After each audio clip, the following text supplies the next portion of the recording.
Hey guys, tonight we're heading somewhere you may think you've seen before. Muddy fields, crumbling cottages, and soot-streaked peasants muttering in Old English. But trust me, you haven't really lived it. Tonight you will. You'll wake up not in your own bed, but in a scratchy pile of straw, your bones sore from sleep, your nose full of smoke and pig stink, your name irrelevant because no one will remember it in the records anyway. And yeah, you probably won't survive this. Statistically, you'll be dead by your mid-30s, and if that's not bleak enough, there's a good chance dysentery, famine, or a random hoof to the skull will take you out before that. So before you get comfortable, take a moment to like the video and subscribe, but only if you genuinely enjoy what I do here. Oh, and tell me where you're watching from and what time it is. I love knowing who's staying up way too late with me. Now, dim the lights, maybe turn on a fan for that soft background hum, and let's ease into tonight's journey together. You wake to the sound of chickens complaining loudly. You didn't mean to fall asleep so late. The fire had gone out hours ago, and now the chill of the damp floor reaches straight into your bones. You shift on the straw-stuffed mattress, which is less a mattress and more a burlap sack with hay and last summer's fleas in it. Your breath curls visibly in the cold, smoky air. The rafters above you are coated with a decade's worth of soot, and there's a spider the size of your thumb casually descending toward your head. Time to get up. The cottage isn't yours, not really. You're a tenant on your lord's land, which means you can live here as long as you keep working, keep paying, and don't die too publicly. Your one-room house is home to your whole family, your chickens, and occasionally your neighbour's goat who keeps slipping through the wattle fence. There's no chimney, just a hole in the roof where the smoke sort of tries to leave. Emphasis on tries. The air is thick with last night's fire, mixed with the perfume of compost, damp wool, and livestock. You breathe it all in like it's normal, because it is. Your wife is already up. She's stoking the fire with a stick, coughing through the effort. Your youngest is curled against her side, still asleep, drooling into the same woolen blanket you used to patch the roof in summer. Your oldest is trying to fasten his belt, fumbling because his fingers are numb. You'd scold him, but honestly, your hands don't work much better. You reach for your tunic, which is frozen into a vague shape of your body, and wrestle it on. Today is Thursday, which means field work. Actually, every day is field work, unless it's a feast day or a holy day, or the Lord needs you to dig a ditch or fix a fence or chase off some wayward pigs. But usually, fields. Before you go anywhere, there's work to do here. You step outside into the wet morning light.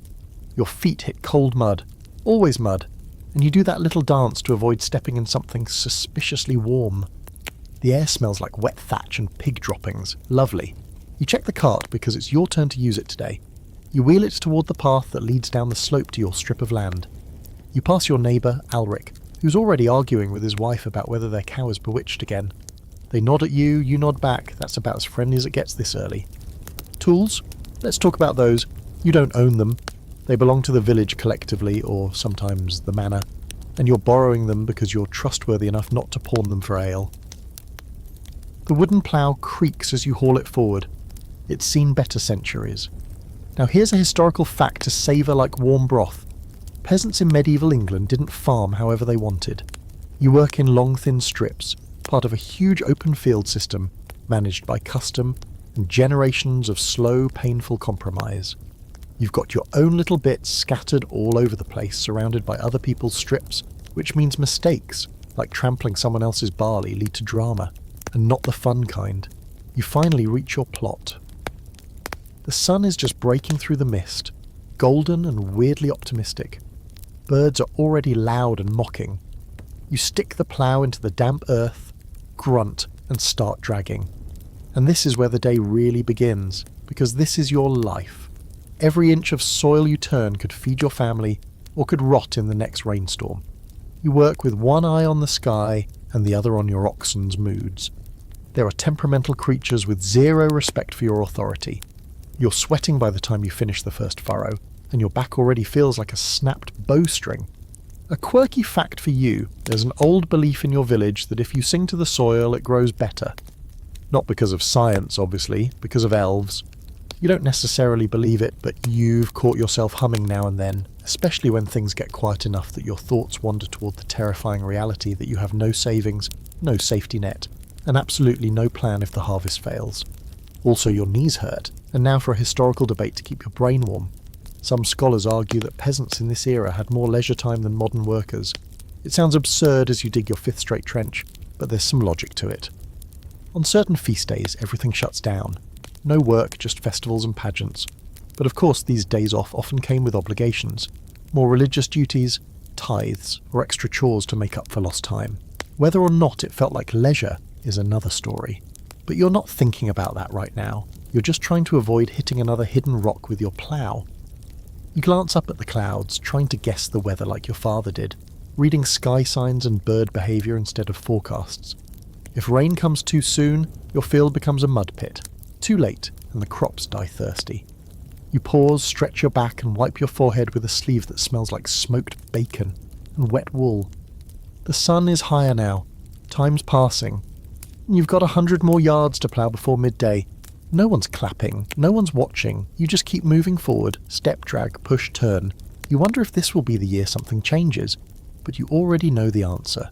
You finally stop when your stomach starts making those angry, echoing wail noises, and you know it's time for breakfast, if you can call it that. The sky has turned a dull, familiar grey, like old linen that's been washed too many times and never once dried properly. You shake the dirt off your hands, stretch your back until something audibly pops, and start trudging back toward the cottage. The mud sucks at your boots with each step, threatening to claim them permanently, and the wind picks up just enough to remind you that your tunic has more holes than stitching. Inside, the fire's going again. Your wife's handiwork, probably using dried cow dung for fuel, because wood's been scarce ever since that Lord Two Manor is over, decided his hunting forest was more important than your survival. The smell hits you first, something warm, wet and vaguely edible. Gruel, again.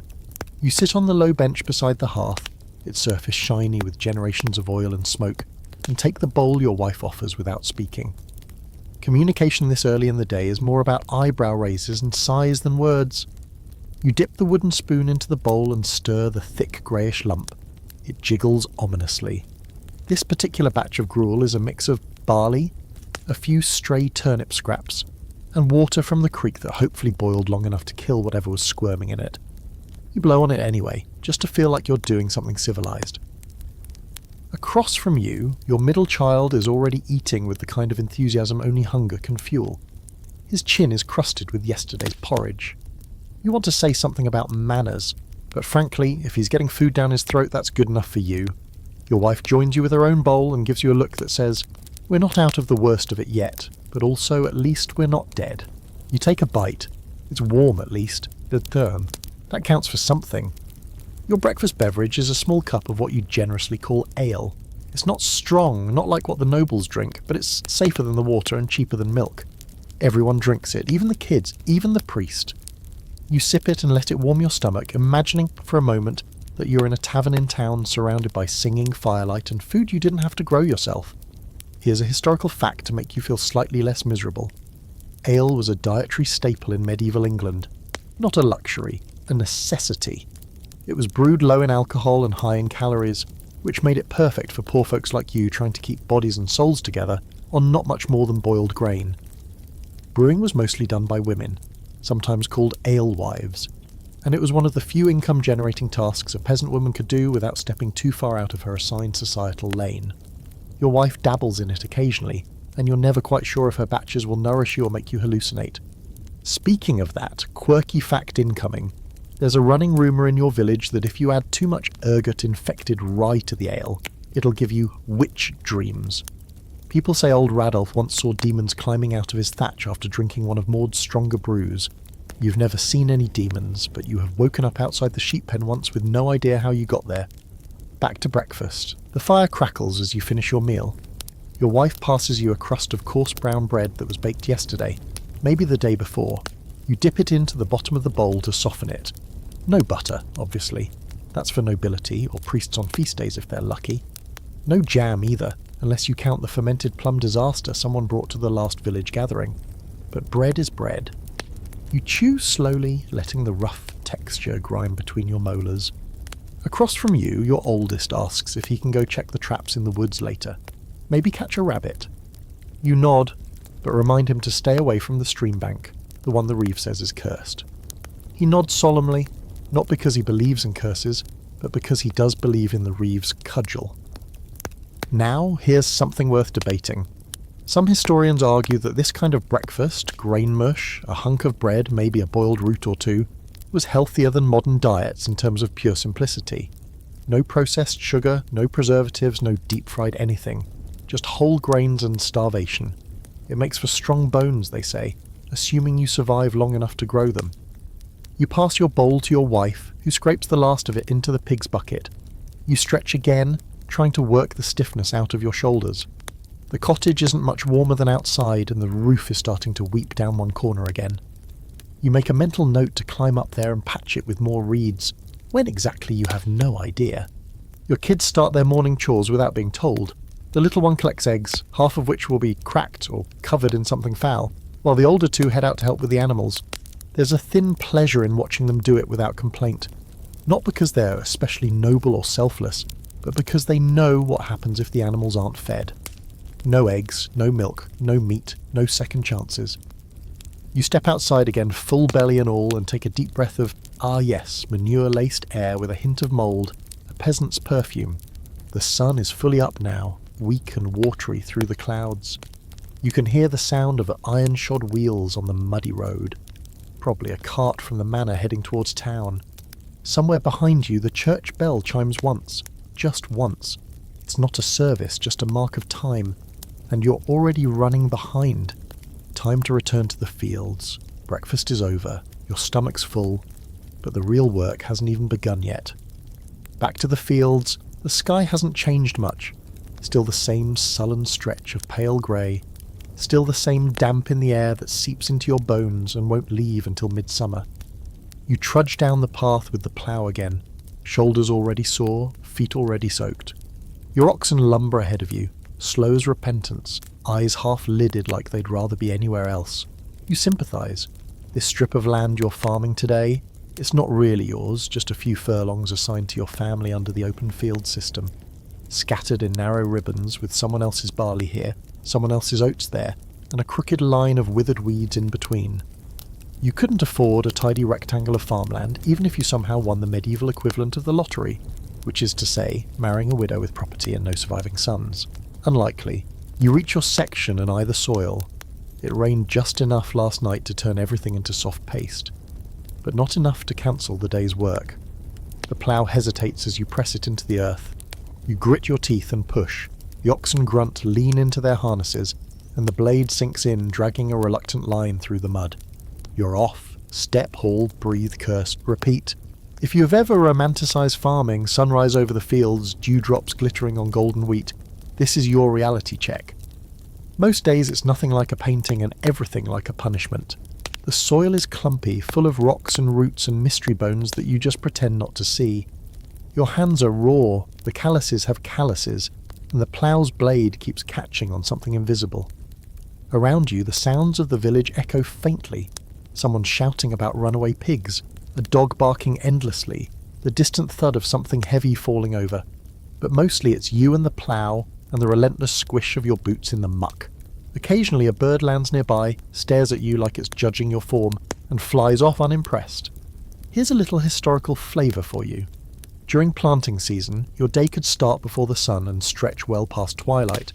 There's no such thing as clocking out. Your energy is your only currency. And if you're lucky, the weather might not undo everything you did by the next morning. There's a moment where the oxen pause, uncooperative. One lets out a belching groan, and the other just sort of stands there, chewing and ignoring your existence. You jab the plough staff gently against the yoke. Nothing. You mutter threats. Still nothing. You consider begging. It's around this time that the bailiff rides by it. Now this guy, he's not your lord, but he acts like it. Appointed by the manor to supervise the domain, the lord's own land, and make sure peasants like you aren't slacking. He trots by on a scrawny pony, cloak flapping, nose permanently curled like he's smelling something awful. He is, it's the village. He lives here too. He just pretends otherwise. He slows down near you, eyes your work, squints like he's calculating how long it should have taken you to finish that row. You nod politely. He doesn't return the gesture. Instead, he says, "Keep moving. We've got a quota to fill before Pentecost." You mutter something agreeable and get back to it. He stays a moment longer, just long enough to make sure you know he's watching, then rides on. Your oxen, as if sensing the tension, start walking again. Traitors. A quirky peasant fact for your mental collection. You believe the bailiff's pony is possessed. No one talks about it aloud, but the beast has thrown every rider but the bailiff, twice kicked a friar into a dung heap, and once bit the blacksmith hard enough to draw blood. Most folks whisper that it's a cursed animal, maybe even the reincarnated soul of a tax collector. No one knows. You steer well clear of it on feast days just in case. Back to the field. By now, your shoulders burn with each pull, your knees ache, and your back feels like it's one good sneeze away from folding completely. You switch hands on the plough handles to relieve the pressure, but the other arm is no better. Still, you push on. Every inch you till is another tiny chance at feeding your family through winter.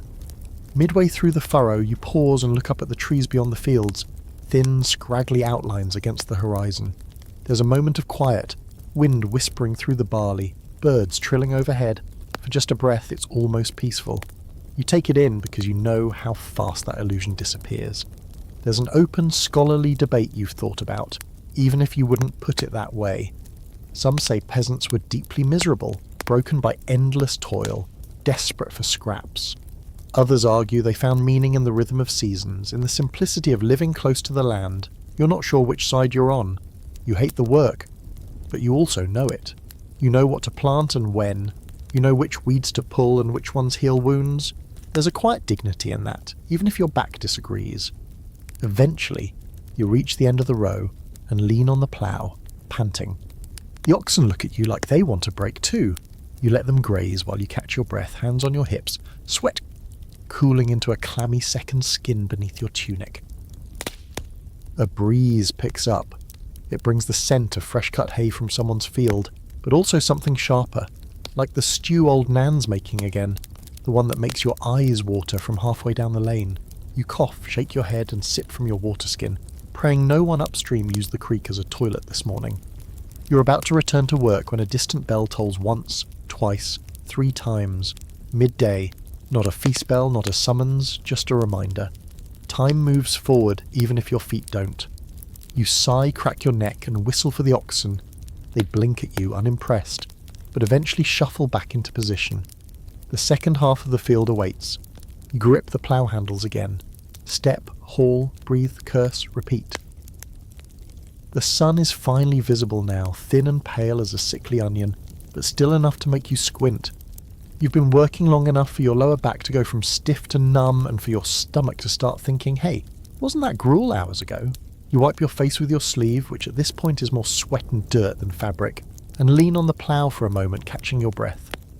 The field is half done, which means you're only halfway to being finished and halfway to being completely wrecked. Behind you, a sudden noise makes you flinch, a sharp thud, followed by cursing. It's Alric, your neighbour and fellow long-suffering serf, wrestling with his own plough a few strips over. Apparently he's hit a rock or a tree root, or possibly some ancient cursed object based on the way he's swearing. You raise a hand in sympathy. He spits into the dirt and waves back. Solidarity in suffering. You can't exactly break for lunch yet.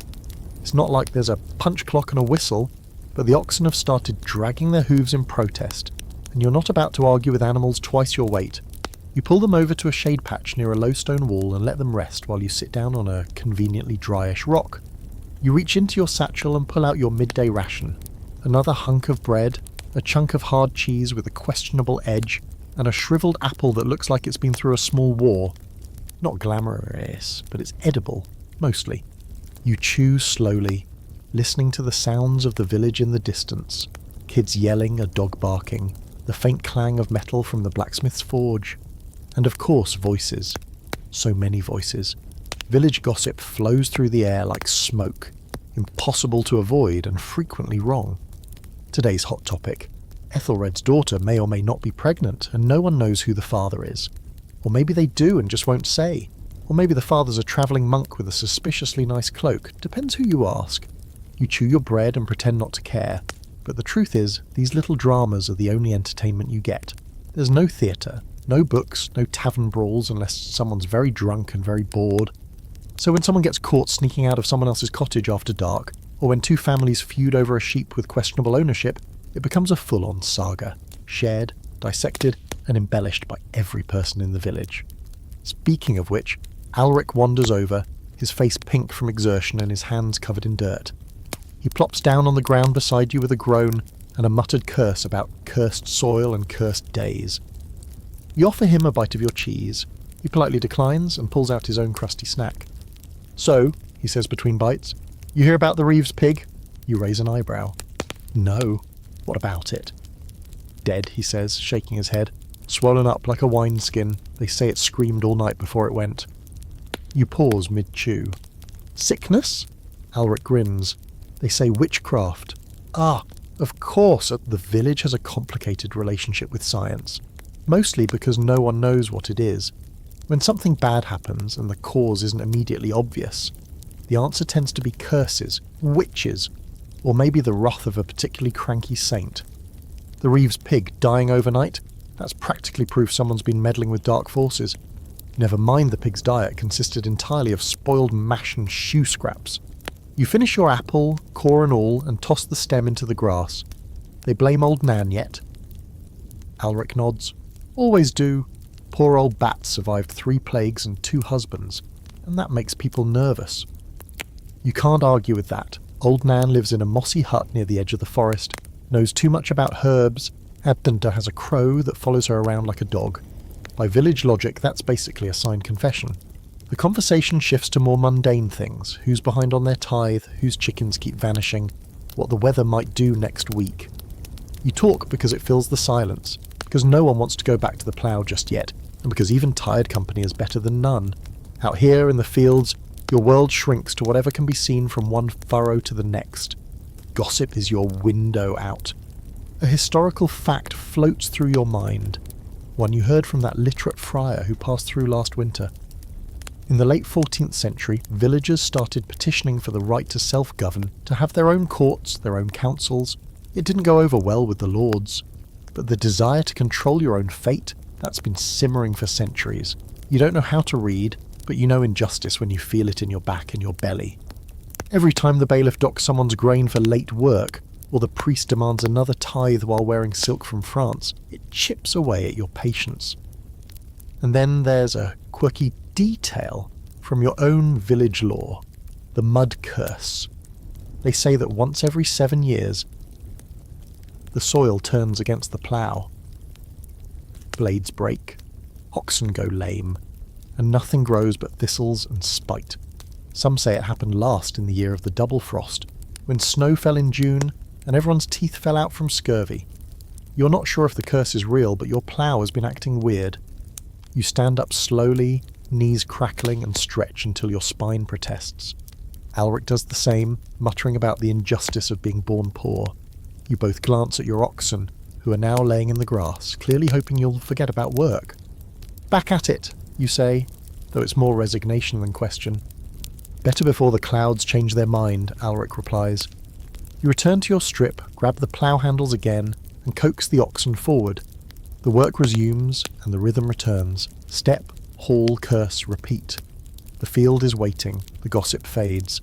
All that's left is the soil beneath your feet, and the hope that it'll yield something worth the blisters. The second half of your day slips by in that strange haze between pain and muscle memory. Your arms are sore, your legs are jelly, and your brain keeps drifting into weird corners of thought, like wondering whether rabbits dream, or whether anyone's ever ploughed a field while sleepwalking. You're not exactly awake, but you're not allowed to be asleep either. That's peasant reality for you. Wide-eyed exhaustion and dirt under your fingernails forever. By late afternoon, the sun starts its lazy descent, casting a dusty golden light over the village and making everything look slightly less miserable. There's a soft breeze that doesn't smell entirely of manure, and for a moment, just a flicker, you feel something like contentment. You've worked hard today. Maybe the field will be kind to you. Maybe. You finish your last row and let the plough drop with a satisfying thud. The oxen immediately stop, as if they've been counting the furrows right along with you.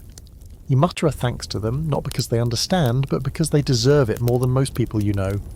You unhitch the yoke, stretch your spine until it sounds like a collapsing roof beam, and head toward the footpath that leads back to the village.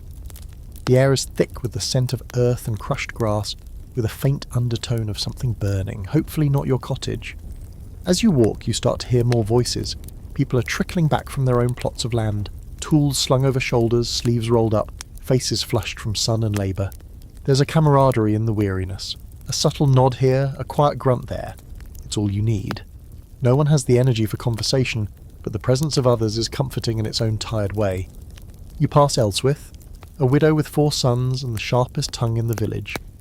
She's scolding one of her boys for throwing a frog at his brother, and somehow managing to collect eggs at the same time. You don't say anything, mainly because she'd talk your ear off, but you tip your head respectfully as you go by. Closer to the village, you spot a group of young women gathered by the well, drawing water and whispering in clusters.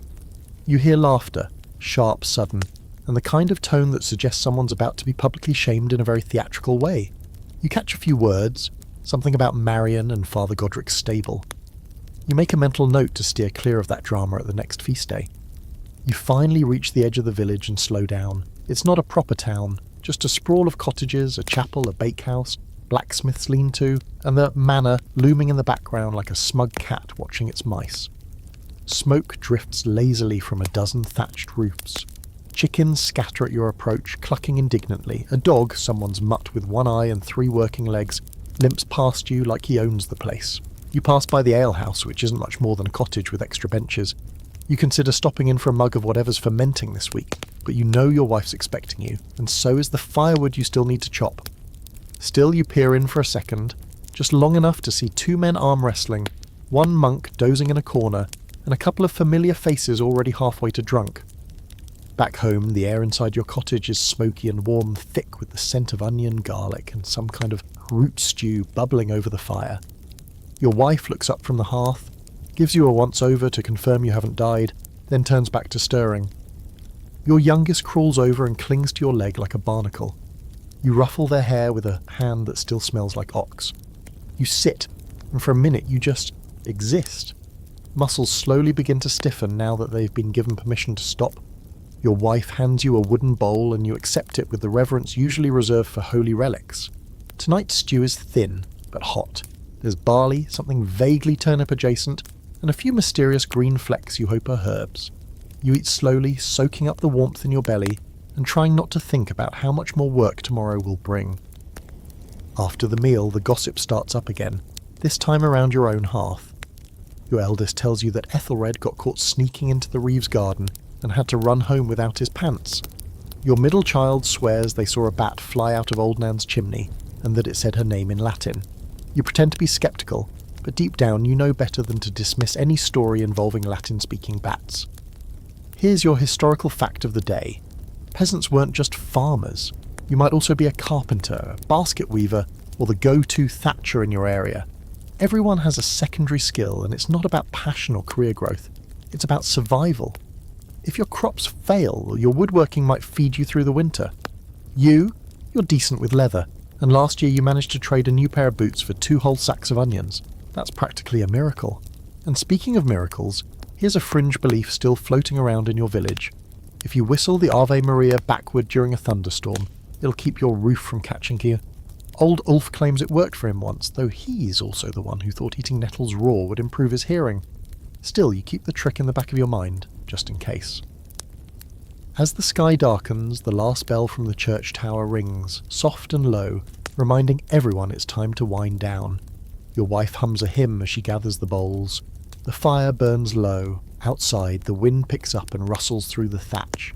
The sounds of the village fade to murmurs and creaking wood. You lay on your straw bed, your body aching but warm, your eyes heavy. You listen to the crackling of the hearth and the occasional snore from the dog curled up by the door. Your children settle into their blankets and your wife finally sits beside you, exhausted but content. For now, the day is over. The field will wait. The gossip will continue, the chores will return.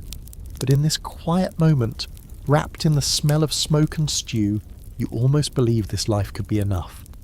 You wake the next morning not to the sound of birds or church bells, but to your middle child stepping directly on your face while trying to get to the fire.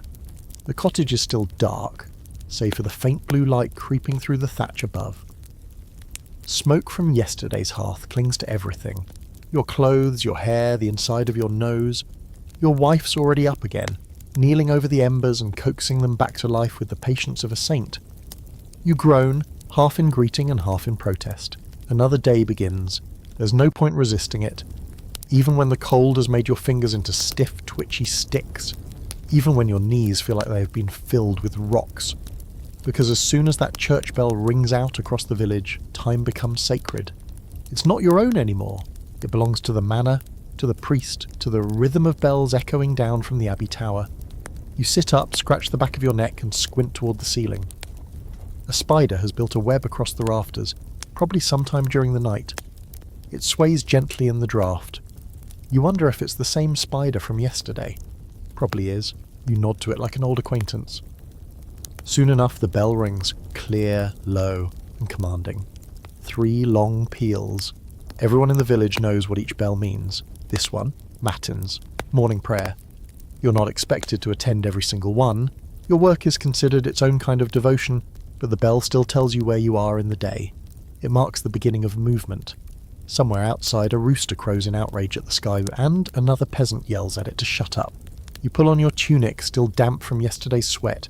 It smells like wet wool and tiredness. Your feet find your boots, which are cold, stiff, and full of mysterious debris that you don't bother to remove. You step outside, the door creaking on its leather hinges, and take a deep breath of the new day. The world smells like smoke, manure, and something yeasty from the bakehouse. A mist clings low over the ground, like the village is still sleeping under a thin wool blanket. You can just make out the figures of other villagers moving about, some trudging toward the fields, others headed toward the church for morning prayers, and a few carrying baskets piled with bread to the manor kitchens. Everyone moving to the same slow beat guided by bell and obligation. You glance toward the chapel, a small building of stone probably built by the Lord's grandfather as an afterthought. It doesn't look particularly divine. Moss grows between the stones, and the door has a permanent lean. But it's the centre of village life in more ways than one. Births, deaths, marriages, arguments, celebrations, they all end up there eventually. Not necessarily in that order. A historical detail worth knowing. The bells weren't just for churchgoers. They regulated everything. When to start work, when to break for meals, when to pray, when to stop for the day. Monasteries rang bells 8 times a day, and villages like yours followed a looser version of that schedule. It's how time moves, how order is kept, how control is exerted over people who never even owned a clock. And speaking of control, the priest, Father Godric, has just emerged from the chapel, his robes flapping dramatically in the breeze. He's a portly man with permanent frown lines and a suspiciously well-fed appearance. No one knows exactly where he gets his wine, but you'd bet a week's wages it involves the manor and some quiet nodding. He glances around at the villagers and offers a tired wave, which most people ignore. You offer a polite nod and move on. Now here's a quirky fringe fact. There's an old superstition in your village that the church bell can drive away demons, but only if it's rung with clean hands. There was a whole incident last winter when the bell ringer got caught with manure under his nails, and the very next week a storm took off half the chapel roof. Coincidence? Probably, but nobody's rung it barehanded since. Back at your cottage, your wife hands you a small cloth bundle for your midday meal. Likely another wedge of bread and something pickled. You thank her with a kiss to her forehead, which she accepts without looking up. She's already busy mending your eldest's tunic, muttering about holes and laziness. You head off to the fields again, passing other villagers along the way. Wulfstan the Thatcher is repairing a roof with his sons, all of them squinting up at the sky like they're waiting for it to drop a bucket on them. Editha the spinner waves from her door, her fingers already moving with dizzying speed through a pile of wool. Everyone's got their job, everyone's got their rhythm. As you walk, you think about the priest again. Not out of admiration, but because he's recently started talking more about sin. Specifically your sins, and everyone else's. He's got this new thing about original sin, which he says is why your crops sometimes fail, and why the cows go dry. Apparently we're all born bad, and no amount of ploughing or praying is going to fix it unless you pay the church extra attention and coin. Which brings us to the unspoken tension of village life. The invisible balance between piety and practicality. You believe in God, of course. Everyone does. You believe in saints, in relics, in holy days and fasting and purgatory and all the rest. But you also believe in the old charms your grandmother whispered over your cradle. You believe in the moon, in certain herbs, in not cutting your fingernails on Wednesdays. You cross yourself when you pass the chapel, and you spit when you hear a blackbird sing at night, just in case, and you're not alone in that. The village walks that line between the sacred and the suspicious like it's a narrow stone bridge over a very deep river.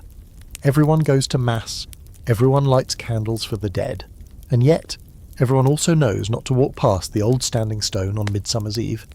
There's an open debate even among the village elders about whether you should trust the church entirely. Some say the monks know more than they let on, that they've got secret books filled with forbidden knowledge. Others whisper that the priests don't know anything at all, just clever words and fancy robes. You don't know what to believe.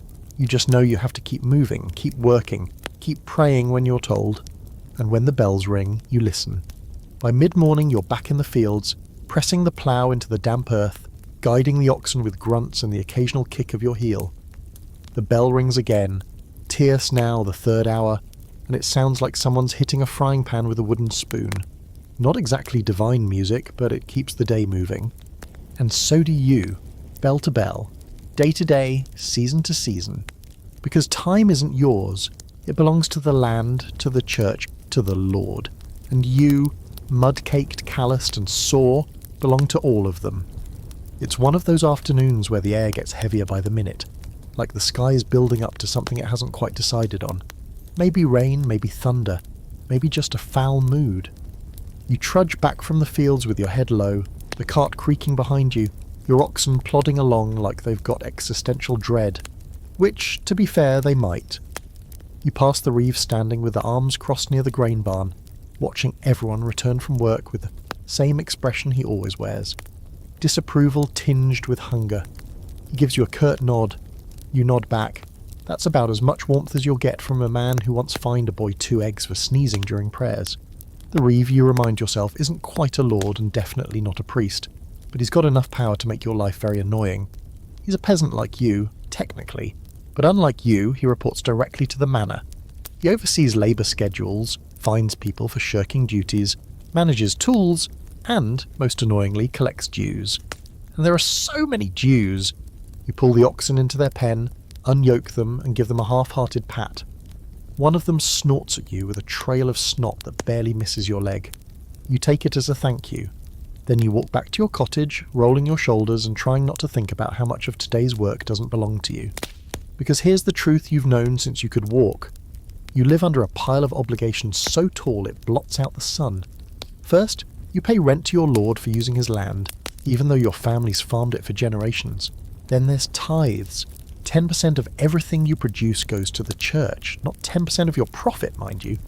10% of your actual food. And then come the labour dues, extra work you're required to perform on the Lord's domain, which means his fields, his livestock, his fences, not yours. That's the most insulting part.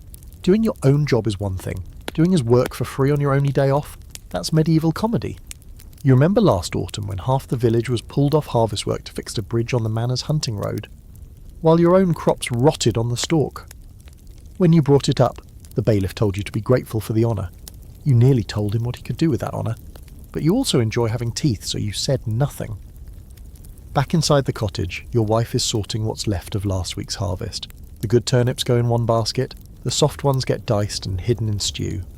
Your eldest son is using a knife that should have been sharpened months ago to split kindling, and your youngest is trying to feed the cat something that might have once been bread. You sit down on the bench and let the weight of the day drain out of you like rainwater through a crack in a barrel. Your wife doesn't say much, she's busy counting what you owe. She's good with numbers, even though she's never touched parchment. She knows exactly how much grain you need to keep, how much must go to the Lord, and how much you'll lose to rats, mould, or that one neighbour who always comes by just to borrow a bit. She hums softly as she works, an old tune you recognise but can't place. Now here's a historical fact to chew on while your stomach grumbles.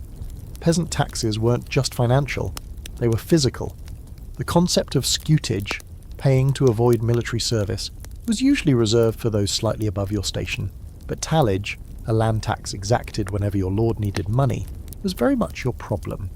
These taxes were arbitrary, heavy, and not always written down. Lords could change the terms year to year, and you had no say in it. One day you're handing over a sheaf of grain, the next is 3 chickens and a week of unpaid roadwork. As if to emphasise the absurdity of this system, the reeve shows up at your door. He doesn't knock. He just stands there, clearing his throat like he's part toad. You rise, wipe your hands on your tunic, and offer your most neutral expression, the one you reserve for wolves, tax collectors, and very drunk monks.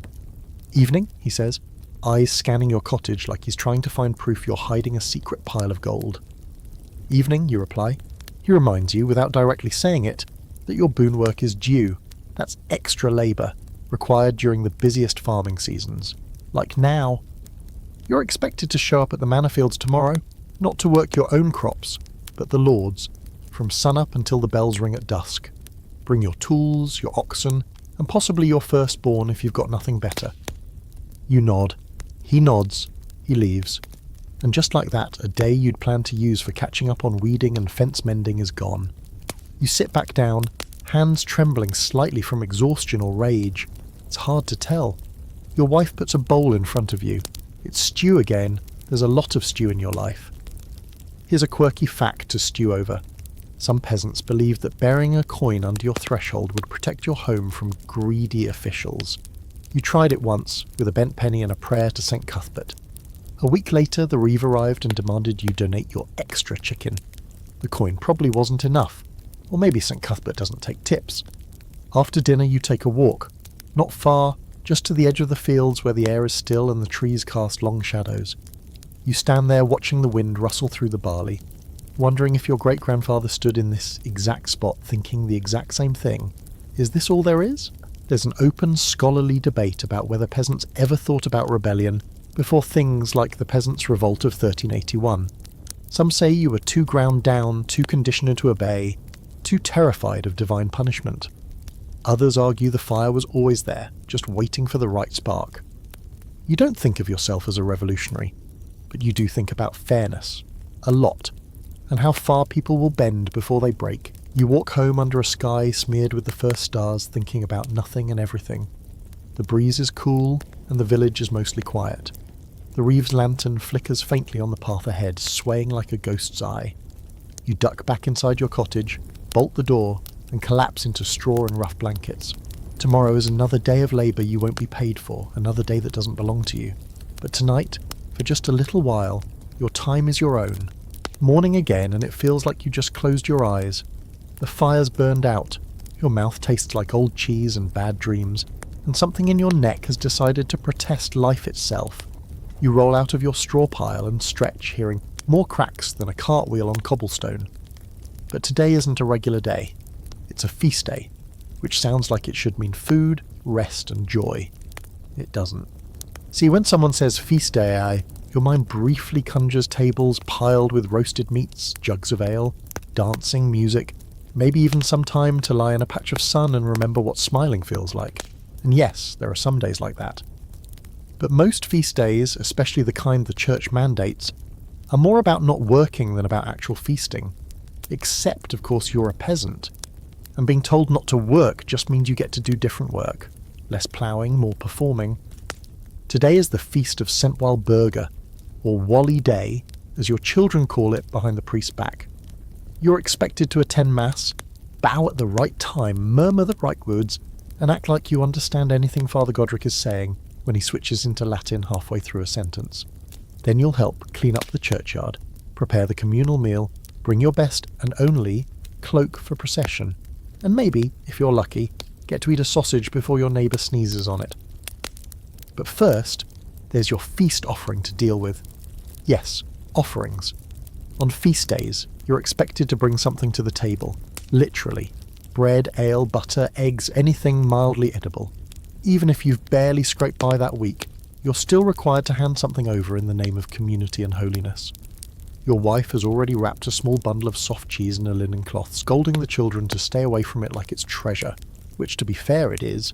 You clean yourself up the best you can, splash water on your face, run your fingers through your hair until it stops standing straight up, and try to flatten your tunic so you don't look like you were dragged here by an ox. The rest of the village is doing the same, scrubbing, patching, praying the wind holds long enough that the smoke from the hearths doesn't ruin everything by noon. The chapel bell rings early. This one is a bit longer than usual, more ceremonial. The priest wants everyone there on time and reverent. As if reverence is easy when your shoes don't match and one of your children is already crying because someone stole their bread crust. You and your family join the stream of villagers headed to the chapel. The crowd is more colourful than usual. There are garlands of dried flowers, cloaks with fewer holes, even a child or two wearing painted wooden saints on strings around their necks. It's an occasion, sort of. Inside the chapel, Father Godric is already waiting, sleeves rolled up like he's about to do something useful. He's got his feast vestments on, a faded red stole that smells faintly of wine and candle wax. The altar is decorated with sheaves of wheat and a painted wooden effigy of St. Walburga, who looks like she's judging you just a little. Mass begins. You kneel. You stand, you stand. You sit. You try not to fall asleep. Father Godric drones on about St. Walburga's miracle of healing, something about curing plague victim, chasing off demons, and weeping holy oil from her tomb. You don't understand half of it, but you nod like you do. When he starts scolding the village for moral laziness, you wonder if he's referring to last week's incident with Marion and the stable boy. Again you nod, safer that way. Eventually Mass ends, and the real part of the day begins. Preparation for the village meal. The offering table fills up with bundles of bread, bowls of boiled roots, and one triumphant-looking sausage that everyone's eyeing like it's the crown jewel. Your wife discreetly places her cheese down and moves away before anyone can see how small it is. Your job? Fetch wood for the fires and help set up benches near the green. The sun's come out now, bright and cheerful, like it didn't just watch you suffer through a week of back-breaking labour. Children run wild through the village square, weaving between baskets and chasing chickens that want nothing to do with them. Someone's trying to tune a broken lute. The reeve is arguing with old Nan about whether her contribution, a suspiciously potent onion stew, is even edible. Now here's your historical fact for the day. Feast days were plentiful in the medieval calendar. Some years they numbered over 80, more than a fifth of the year.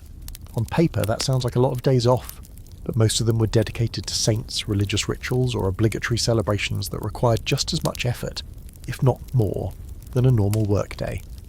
Especially when you add in all the tithes, preparation, and guilt involved.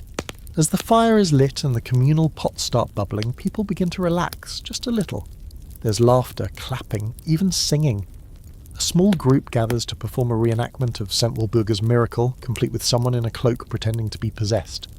It's hilarious and deeply blasphemous. You laugh anyway. You sit on a bench, stew bowl in hand, and watch the chaos unfold. Kids fall over each other in the dirt. A dog steals a bun and vanishes under a cart. Your neighbour accidentally sets his sleeve on fire. A lute string snaps mid-song and no one notices. It's ridiculous. It's messy. It's the closest thing to joy you've seen in weeks.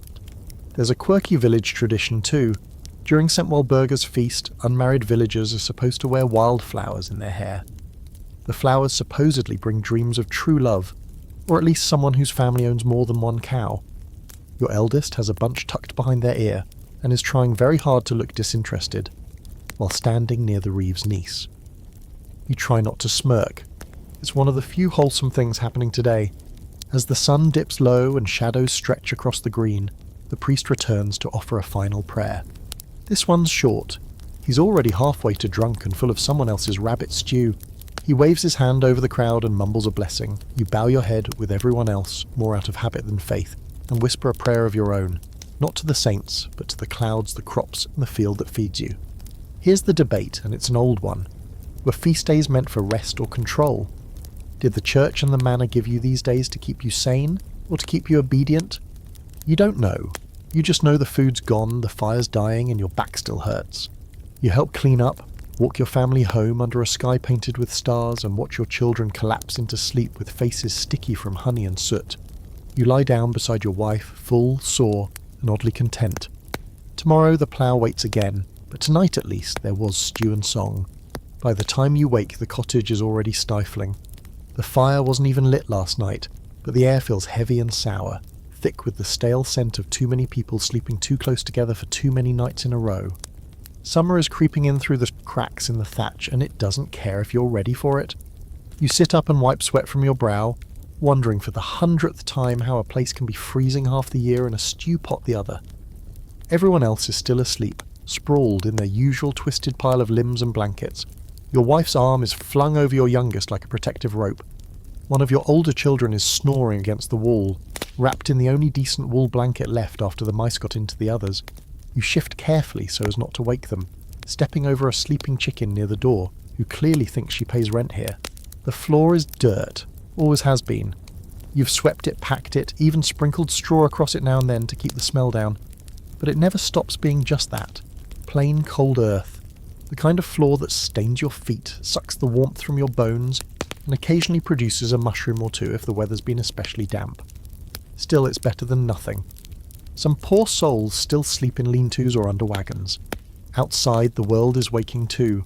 A rooster calls out like it's owed applause. Someone 2 cottages over is already chopping wood. And down by the stream you hear the squeal of pigs being coaxed toward their muddy breakfast. You step into the morning light, shirt sticking to your back, and stretch until your shoulders crack like dry kindling. Your stomach rumbles, loudly. Unfortunately, that's probably as good as breakfast gets today, just the rumble. Inside again, your wife has begun her morning ritual, kindling the fire, sweeping yesterday's soot from the hearth, and muttering something under her breath about the state of the chimney. She says it needs cleaning. You say it needs replacing. Both of you know neither will happen unless divine intervention suddenly includes home repair. She hands you a crust of yesterday's bread, rough, tough, and about as chewy as a tree branch. You take it gratefully and gnaw on it like a disciplined dog. Your one-room life unfolds in predictable chaos. Your children rise, dress, and immediately start squabbling about who has to collect water. You settle it the usual way. Whoever complains most gets the job. That works, mostly. Your oldest grabs the bucket and stomps out, already muttering about fairness. Now here's a historical fact that'll make your cramped quarters feel slightly more impressive. The average medieval peasant house was roughly 12 by 20 feet. One room, maybe 2 if you were lucky or your grandfather did well in the flax trade. That space held everything. Your family, your food, your tools, your animals, your bedding, and sometimes your neighbour's sick cousin during plagues. No privacy, no space, no escape. Just shared breath, shared chores and shared lice, luxury. You sit on the bench near the hearth and take stock of the room. The beams above your head are old, darkened by decades of smoke. The thatch is sagging again near the back wall. You'll need to climb up and patch it before rain returns. Otherwise you'll be sleeping with a soggy blanket for weeks. A spider web drapes between 2 rafters like a faded curtain, and you wonder if it's been there longer than you. Against one wall is the grain chest. Locked, of course. Not because you don't trust your own family, but because every mouth has a moment of temptation. Behind that is the big pot, the one that lives permanently on the hearth. It's not just for stew, it's for dyeing cloth, washing babies, boiling water, softening bark, and everything else a pot-shaped object can possibly be used for. You pull on your boots and step over the chicken again, who gives you a judgmental look before pecking at the floor. Outside, the sun is higher now, warm enough that you start to sweat before you've even done anything. You sigh. The morning is slipping by and the chores are lining up. First, the fence. It's sagging again where the pig leaned against it last week, and if you don't fix it soon, you'll have livestock running loose and the reeve breathing down your neck for letting them wander into the Lord's barley. You grab your tools, most of them more rust than iron, and set to work. It's slow going. The wood is splintering, the nails are bent, and the pig keeps watching you like she's planning her next escape. Second, your wife needs water for laundry. The well is down the lane, past the bakehouse, and there's already a queue. You wait your turn, balancing the heavy bucket on your hip while listening to the usual morning gossip. Apparently someone saw a light in the woods last night. Probably just a drunk with a torch, but someone else swears it was a ghost. Or a fairy. Or a ghost riding a fairy. Welcome to your neighbour's sense of logic. Back home, your wife is elbow deep in sudsy water, scrubbing your only good tunic against a flat stone. She doesn't look pleased. The soap she's using was bartered from Editha the spinner and smells vaguely of onions and something else unpleasant. Probably lye. You nod in sympathy and retreat before she asks you to help. Inside the cottage again, things are slightly more chaotic. The kids have decided to turn laundry day into a wrestling match. The chicken has laid an egg in your boot, and the fire is somehow smoking more than usual. You open the door to let some air in and wonder, briefly, if you could just walk into the woods and never come back. Quirky fact time, peasants didn't have chairs like you're thinking of. You had benches, stools, or just the floor. Tables were usually planks on barrels or logs, and you didn't set the table. You just ate when the food was hot and hoped the dog didn't get to it first. You finally settle into a spot near the door, wiping sweat from your face when you hear a noise, a low droning hum, followed by a metallic clank. Church bells, again. This time it's sexed, the midday bell. And just like that, another part of the day gets sliced up and fed to someone else's idea of holiness. And here's an open debate worth stewing over while your wife scolds the children and your chicken eyes you with suspicion. Was this one-room life truly miserable, or just different? Some modern historians argue that communal living created stronger family bonds, a shared sense of purpose, even resilience. Others say it was dehumanizing, no privacy, no quiet, no place to hide your thoughts. You don't know, you just know it's loud, always loud. You close your eyes for a moment listening to the fire crackle, your children laugh, fight, and the breeze whistle through the door. This is your life. One room, many voices, endless chores. And somehow you make it work. By the time the sun hits its highest point, the warmth isn't friendly anymore. It's oppressive. The kind of heat that clings to your skin and makes every task feel like a punishment. You've already hauled water, fixed half the fence, and tried unsuccessfully to clear a hornet's nest from under the eaves with a stick and some very creative language. At this point, you're out of clean rags to mop your face, and these children are wilting like unwatered herbs. You sit on the stool near the hearth, chewing the inside of your cheek and debating whether it's worth going back out to finish clearing nettles along the back plot. And then it starts, the itching. Not the kind you can ignore. Not a gentle reminder that you need a bath. No, this is the full-body, deep-skin, hair-infested itch that screams one word louder than the church bell. Lice. You sigh the sigh of someone who's been here before, because you have. So has everyone. Every man, woman and child in this village plays unwilling host to a thriving ecosystem of bugs. Lice, fleas, mites, and if you're particularly unlucky, ringworm, which you've had the joy of catching from your neighbour's goose once. You scratch behind your ear, then your elbow, then under your shirt where something just moved. You try not to think about it. Your wife notices and tuts. Don't scratch, she warns, as if that's humanly possible. You'll open it up again. I think they're forming a union, you mutter. She's not amused. Here's your unfortunate historical fact of the day. Most peasants were perpetually infested. Lice weren't just common, they were expected. Sores, rashes and scabs were so normal they weren't even worth mentioning unless something was actively oozing. Bathing was infrequent and often seasonal, maybe once a month if you were lucky. More often in rivers or streams than in actual tubs. Soap, when you had it, was lumpy and smelled like regret. You consider boiling your shirt again, but last time you did that, the cloth shrank and came out stiffer than a bishop's collar. Besides, the heat's already unbearable.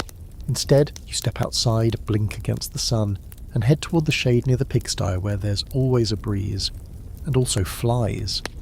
But you've made your peace with flies. As you lean against the fence, your neighbour Edric passes by, wheezing slightly and scratching under his armpit with a forked stick. You nod. He nods. No words are exchanged. There's no need. You're both members of the same itchy, scabby, swollen-eyed brotherhood. Edric stops and mutters, "Heard Maud's boys got St. Anthony's fire again." You wince. That's a serious one.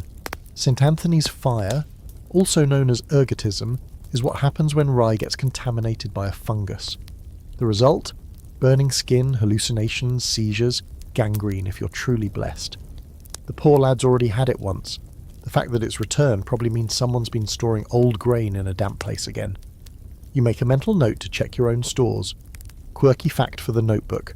Some villagers believe that St. Anthony's fire is caused by spirits living in mould, and if you sweep your grain floor counterclockwise at night while singing a holy hymn backwards, you can banish them.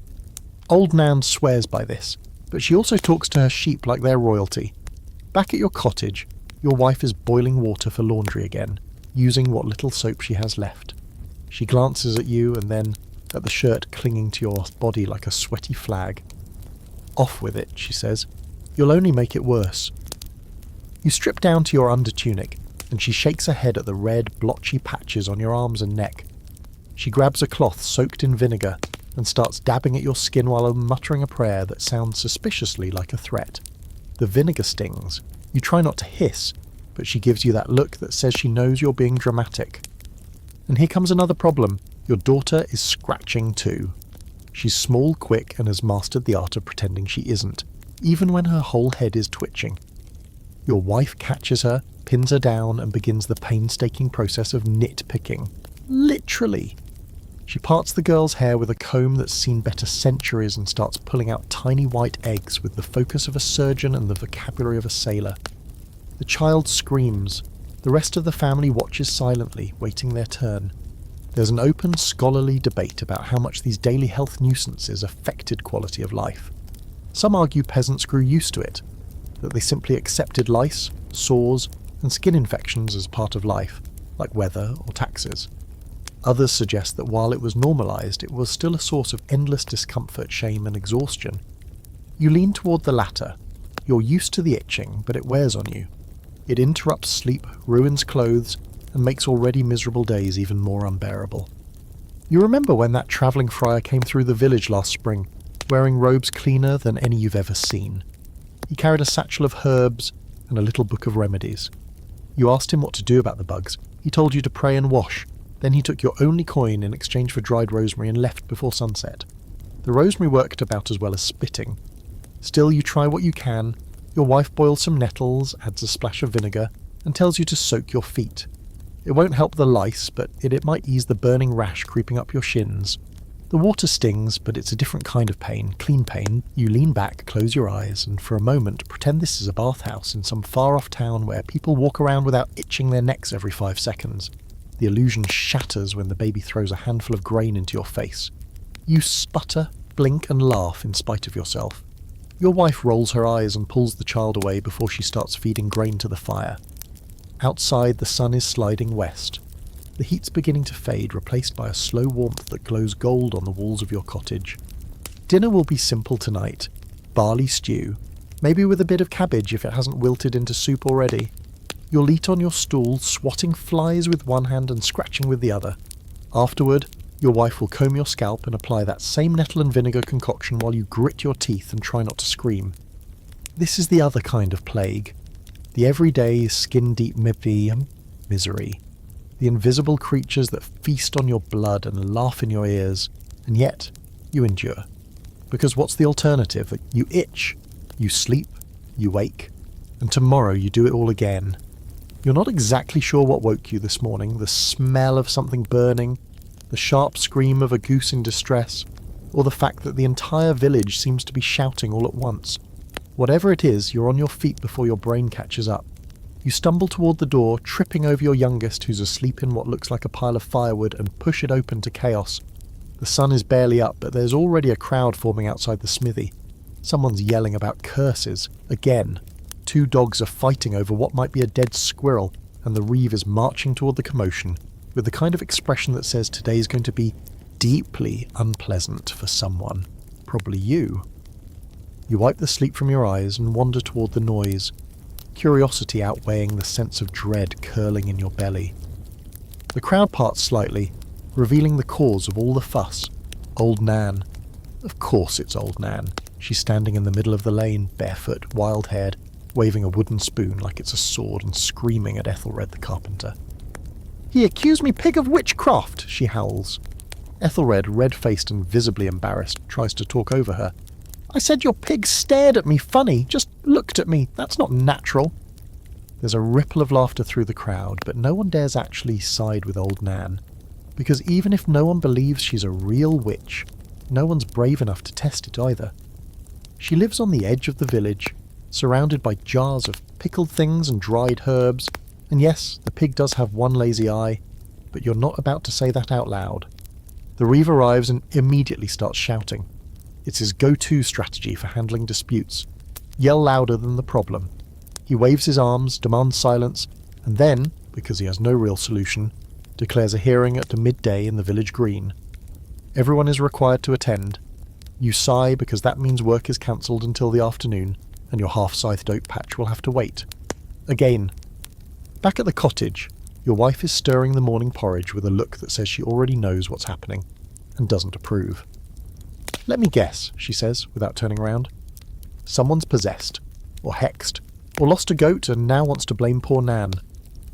You sit down, rubbing your temples.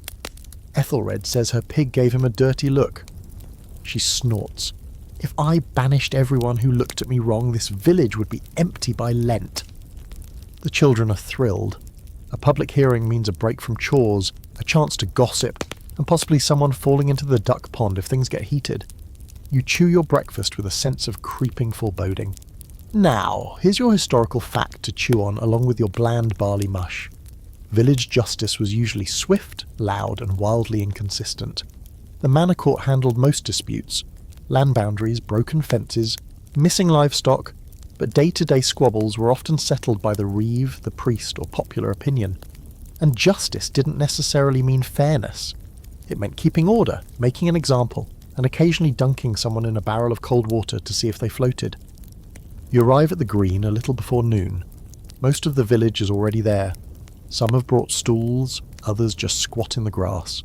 Father Godric stands off to the side, arms crossed, muttering to himself in Latin. You suspect he's only here because he's bored, or because someone brought bread. The reeve climbs up onto a broken cart to act as a makeshift judge's platform. He clears his throat, waves his stick in the air, and declares the hearing in session. Old Nan is brought forward, grumbling the entire time, while Ethelred stands on the opposite side, arms folded, trying to look like a reasonable man whose ego isn't completely shattered. Ethelred presents his case. The pig, he says, not only looked at him wrong, but also followed him for several paces, grunting in a menacing manner. He mentions that his wife had a nosebleed that same evening, and that surely this is not a coincidence. Nan, in response, calls him a turnip-brained donkey, and says her pig follows everyone. It's just how he walks. The reeve listens, sighs, and calls for witnesses. This is the part where things usually spiral. People love a good story, and any excuse to get involved is treated like a personal invitation from God himself. Wulfstan the Thatcher says he saw the pig sniffing near the churchyard, which he finds suspicious. Maud the miller's wife says the pig once chewed her washing line. Your eldest child claims the pig did stare at them once, but only because they were holding a carrot. The debate rages for half an hour, bouncing between accusations and jokes. Someone brings up the time old Nan cured a case of boils with frog spit and willow bark. Someone else insists they saw her muttering to her cat in Latin. More likely she was yelling at it to stop eating her stew. And then, inevitably, someone suggests a test. Here's your quirky fact. Trial by water, sometimes called ducking or dunking, was one of the ways villagers determined guilt, especially in cases of supposed witchcraft. The idea was that water, being pure, would reject the impure. If you floated, you were guilty. If you sank, congratulations. You were innocent and possibly dead.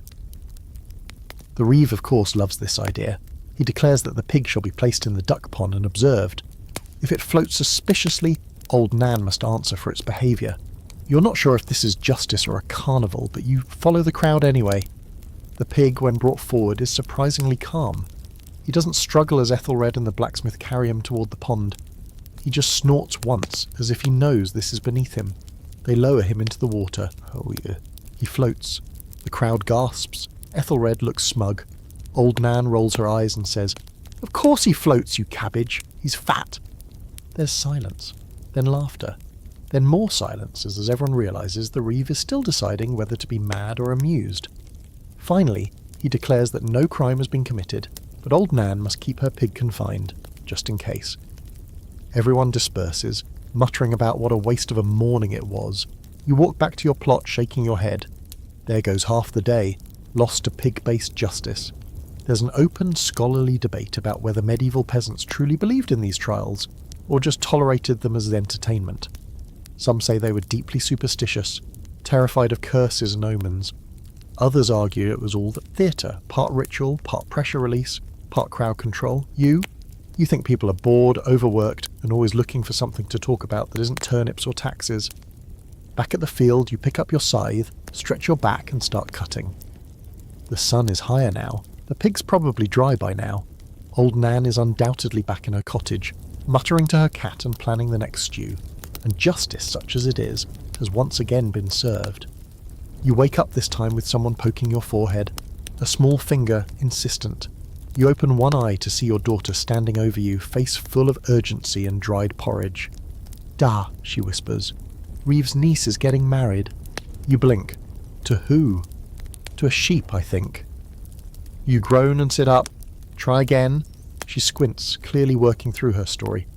Well, someone said it was Edric's oldest, but then Maud said it might be the Reeves cousin from Dunbridge, and someone else said it's just a bribe so they don't have to pay the mill tax. That sounds about right. News of a wedding spreads fast in the village, mostly because it's one of the few events that includes food, music, and the possibility of someone falling into a fire. But what makes this one interesting is who it involves. The Reeves niece is no ordinary peasant girl. She's clean for one thing, wears shoes most days, has a cloak lined with rabbit fur and a look that says she's read at least one entire religious tract. The gossip mill is running so fast it might burst into flames. Your wife confirms the rumours over breakfast, so it's happening today. A small feast, ceremony at the chapel, dancing in the green, a hog roast if the Reeves not just bluffing. They want the whole village there, she says, while digging through a bundle of clothes for something presentable, which means you'll need to scrub. That's a problem, because when your wife says scrub, she doesn't mean splash water on your face and call it divine. She means actually bathe. You can't remember the last time you took a proper bath. Probably sometime before winter. The stream's warmer now, but that doesn't mean it's inviting. Still, your wife is already heating water in the big pot and your eldest is eyeing your hair like it personally offended them. There's no escape. So, you scrub. Arms, legs, face, feet. You even brave the cold creek to wash your hair, nearly losing your breath in the process. A group of boys laughs at you from the bank. You resist the urge to splash them and remind yourself this is all part of the sacred tradition known as not embarrassing your wife in public. Now here's a little historical fact to chew on between mouthfuls of modest soap. Marriage in medieval peasant life wasn't about love. Not usually. It was about land, inheritance, labour, and pigs. Mostly pigs. If someone had pigs, they were marriage material. If they had 2 pigs and a cow, practically royalty. Most peasants couldn't marry without permission from their lord, and in some cases, they had to pay for the right to wed. It's called a merché fee.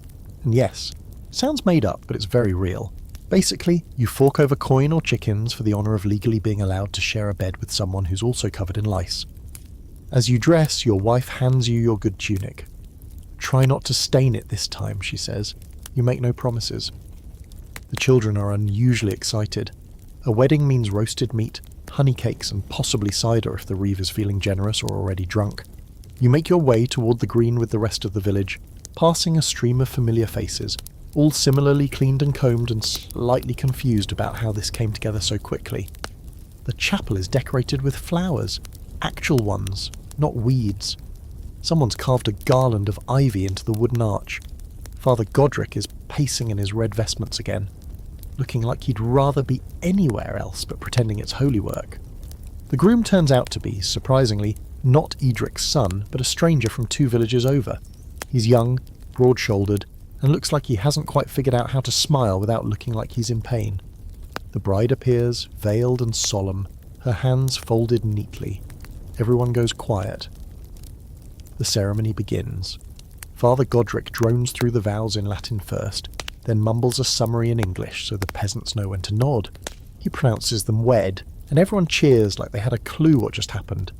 Then comes the important part, the feast. Tables are set up in the green. A small hog, gloriously roasted, sits in the centre, surrounded by bread, cabbage, leeks, and several dishes that are technically edible. There's a small cask of ale, and a second one guarded by the reeve like it contains the blood of Christ. Children dart between legs, already sticky with honey and dirt. Someone begins to play a whistle. Dancing starts, slow at first, awkward, then picking up speed with each cup of cider. You take a seat beside Alric, who immediately passes you a chunk of meat and whispers, 5 days' wages, say the groom runs before summer's out. 10 if he sticks around and regrets it, you reply. You both eat in silence for a bit. The meat is salty, greasy, and perfect. The bread is fresh, still warm. You glance over to see your wife laughing with Maud and her cousin, the kind of laugh you haven't heard in weeks. You let yourself enjoy that sound. Here's your quirky peasant wedding fact. In some villages, it was tradition to lead the bride and groom straight from the chapel to their new bed, where the marriage would be witnessed by the community. Yes, literally. In some regions, this meant standing outside and listening for certain sounds. In others, it was just a symbolic gesture. Your village, thankfully, is in the latter category. The dancing turns more raucous. A child falls into a tub of wash water. Someone tries to juggle onions and fails dramatically. You lose count of how many people have toasted the couple. and you're fairly certain the bride hasn't said a single word since the ceremony. There's an open debate among scholars about whether peasant marriages were happier or more practical than noble ones. You've heard stories of noble women locked in towers, bartered off to settle debts, or married at 12. At least peasants could choose their partners, sometimes. Other times the lord stepped in, or the family, or the crop yield. You got married to secure a thatch roof, not to chase romance. Love, if it came, was a luxury you earned over time, between ploughing and raising children, and arguing over who left the stew uncovered. As night falls, the fire's lit, and people begin to drift home, full, drunk, or somewhere in between. The bride and groom vanish into the reeves cottage, which he's loaned them for the week. Your wife gathers the children and herds them toward home. You follow, hand in hers, feet aching but heart a little lighter. Back at your cottage, the children collapse like felled tree trunks. You sit on the bench, unlace your boots, and look over at your wife. She leans her head against your shoulder, and for once, the silence feels gentle. Weddings aren't about joy. Not really. They're about continuity. Proof that life will keep going no matter the taxes, the weather, or the bugs. Someone will always be born. Someone will always get married. Someone will always dance. And someone will definitely trip into a fire again next time. You wake up to the sound of someone shouting your name. Not the pleasant kind of shout like breakfast's ready or there's extra ale. But the sharp, breathless kind that usually means fire, pigs loose in the barley, or a child has done something expensive. You throw off your blanket and stumble outside, heart pounding, only to find your middle child standing in the lane, pointing toward the common pasture. "She's up on the wall again," he yells.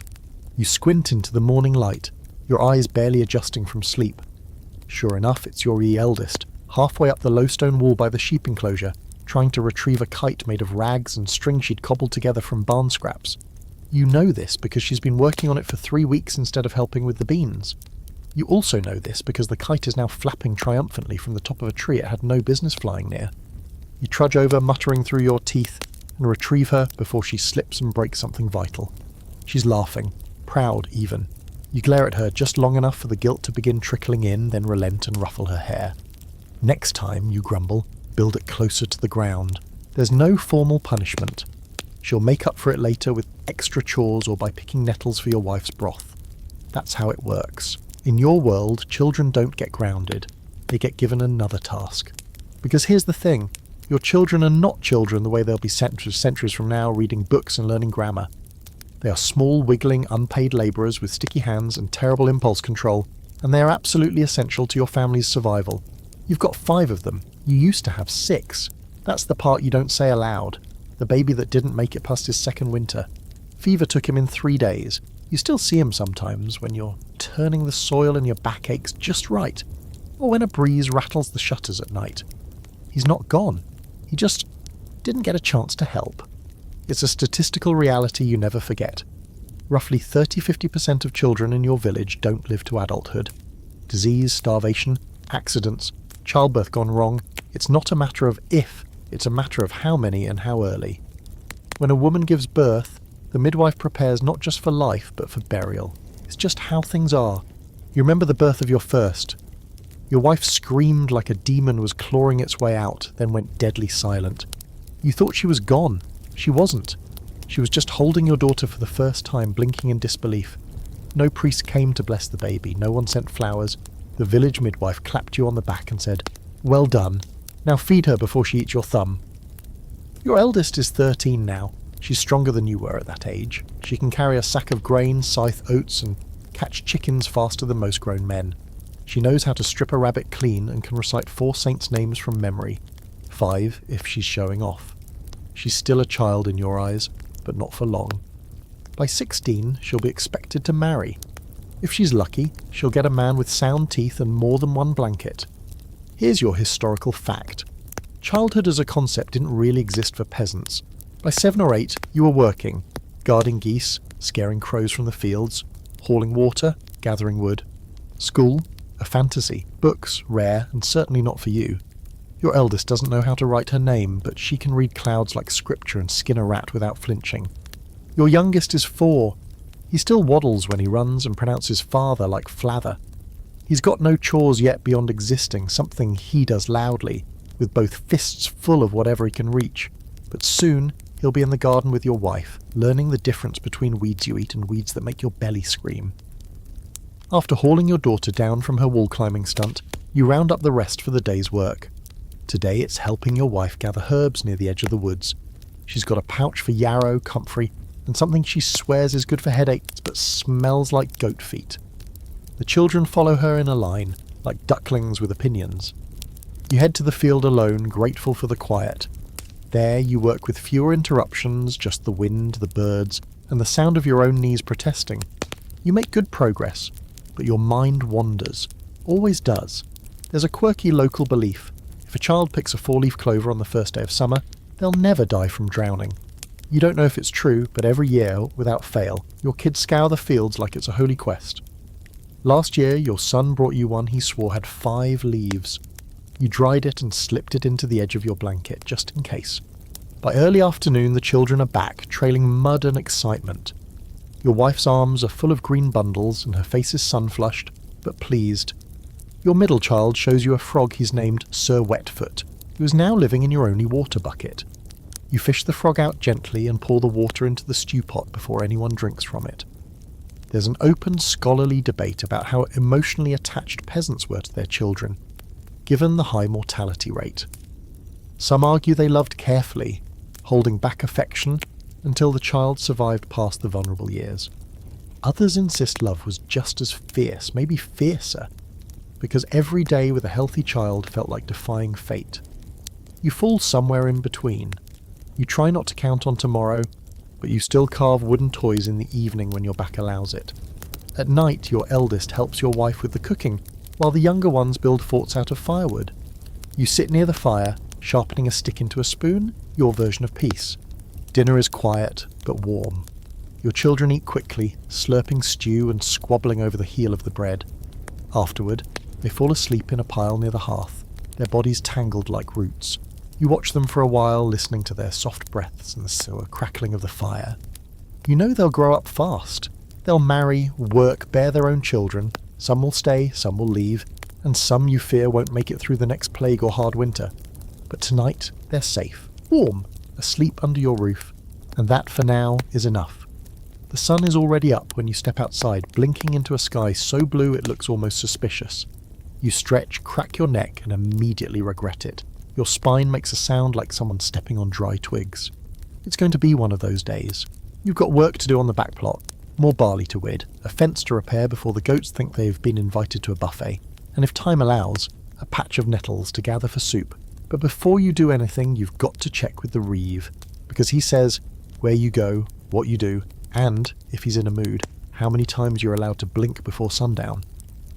You make your way toward the edge of the village, past a few cottages that look like they're one strong gust from collapsing. The reeve's hut isn't particularly grand, but he's got a porch, an actual porch, and that makes him basically nobility in your world. You find him standing there with his arms folded, looking down at a parchment he probably can't read. It's for show. Everything he does is for show. "Morning," you say politely. You've learnt that being polite to the reeve is like feeding a bear. It doesn't make you safe, but it might delay the mauling. "Ah," he says without looking up. "Thought I might see you. I've adjusted your tasks for the day." Adjusted, that's his favourite word. It means whatever you thought you were doing today has just been replaced with something worse, harder, or profoundly more annoying. "I need you to help clear the old path behind the domain," he says, finally meeting your eyes. "Trees fell after last month's storm. Lord wants it passable again." You nod, but your stomach drops. That path is thick with undergrowth, and the last time someone went out there, they came back with a dislocated knee and 3 ticks embedded in their neck. "Oh, and bring your eldest," he adds, like it's a casual afterthought. "Extra hands." You open your mouth to object, to say she's needed on the homestead, to explain that she's already covered in bruises from yesterday's weeding. But you don't. You just nod again. That's how it is in this unholy triangle you live in, you, the reeve, and the Lord. The reeve answers to the Lord. You answer to the reeve. The Lord answers to no one but God, and frankly, you're not convinced they're on speaking terms anymore. Here's a historical fact to chew on as you walk back to fetch your daughter. Reeves were usually peasants themselves, chosen from the village to act as the manor's local enforcer. Technically, they are meant to be your voice to the Lord. Realistically, they're more like the Lord's eyes and fists. They enforce field rotation, collect fines, and record disputes, though the record part often involves a chalkboard and very selective memory. Back at your cottage, your daughter groans when you tell her the plan. Again, she says, that path eats boots. I know, you say, but this time we'll feed it yours, not mine. She snorts, rolls her eyes, and starts packing her satchel with tools, a crust of bread, and what's left of your household dignity. Your wife hands her a kerchief to tie around her head and gives you a look, half worry, half the usual try not to die out there kind of gaze she reserves for bad weather and reeve demands. You set out. The path behind the domain is worse than you remembered. Fallen trees, tangled undergrowth, thorns that seem to reach for you on purpose. It's a place the light only visits by mistake. You and your daughter work in silence, hacking away with dull blades, swatting flays, and occasionally swearing when a root fights back harder than expected. About halfway through she stops and says, "Why does he always pick us?" You pause. It's a fair question. You're not the poorest in the village, not the strongest, not the loudest. You just happen to be convenient. "'Cause we don't complain," you answer. Then after a beat you add, "Out loud?" She grins, then swings her stick at a bramble with more enthusiasm than necessary. It's around midday when the reeve appears again, this time riding a borrowed pony that looks like it would rather be eaten than carry him another foot. He inspects your progress, says nothing complimentary, then grunts and dismounts. "Keep it clear," he says, more to the air than to you. Lord's cousin is passing through in a fortnight. Doesn't want him tripping over anything on the way to the manor.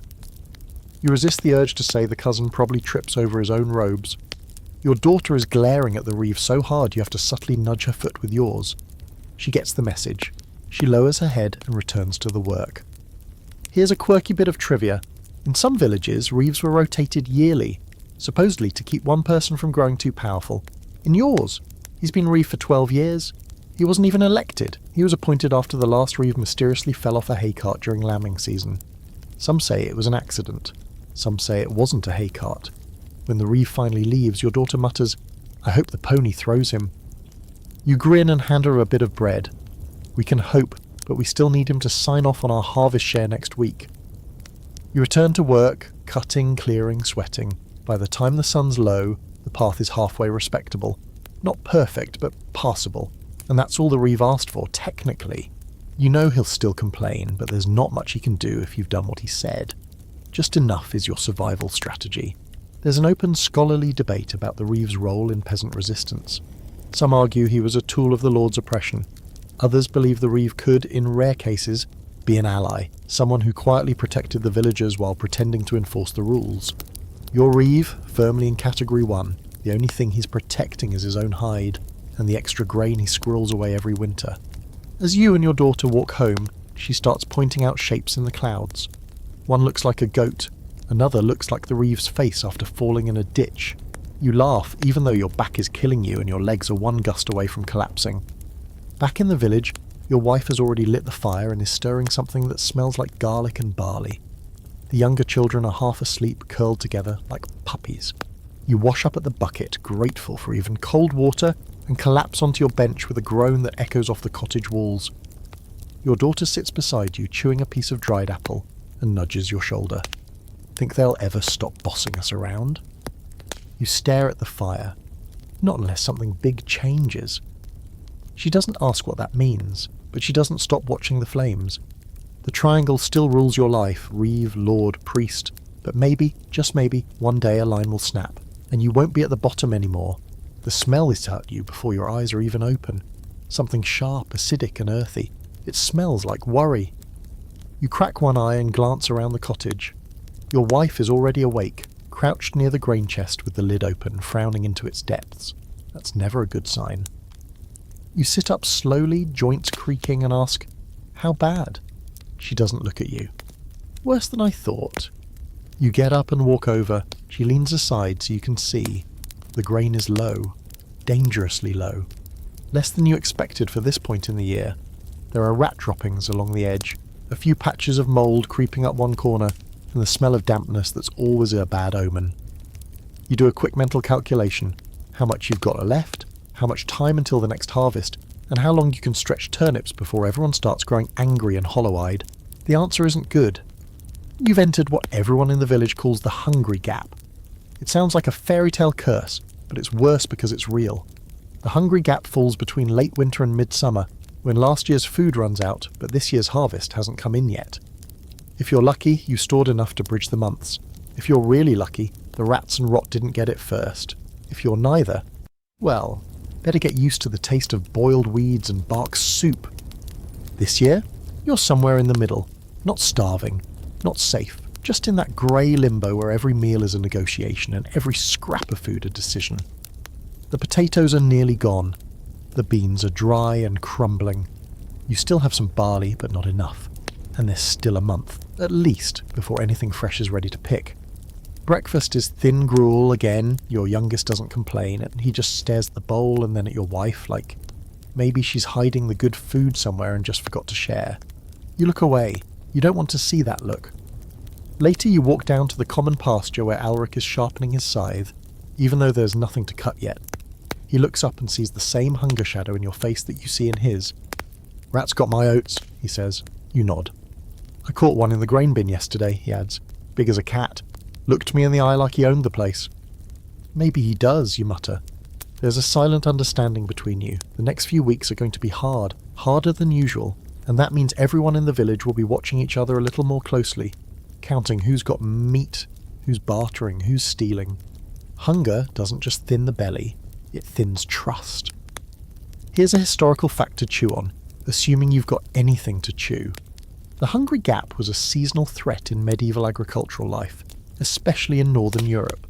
With no refrigeration, no imports, and only limited preservation methods, communities often ran dangerously low on food right before the growing season kicked off. Bad weather, spoiled storage, or pests could turn a lean year into a deadly one. You return to your plot and start digging. Not because anything needs digging right now, but because movement helps quiet the stomach. The soil is hard, dry in patches and soggy in others. Typical spring behaviour. You clear a few weeds, throw some compost and try not to think about dinner. Your wife stops by later with a bundle of greens, not the kind you buy in markets, but the kind you forage from roadsides and forest edges. Dandelion leaves, sorrel, maybe a few nettles if you're lucky. She boils them into a soup that tastes like bitterness and hope. Here's your quirky fringe fact of the day. In your village, people whisper that the first person to eat nettles in spring gains the strength of 10 men. But only if they do it while barefoot and facing east. You've tried it. All you got was stung toes and a sneezing fit. Still, you eat the nettle soup anyway, because myth or not, it fills your gut.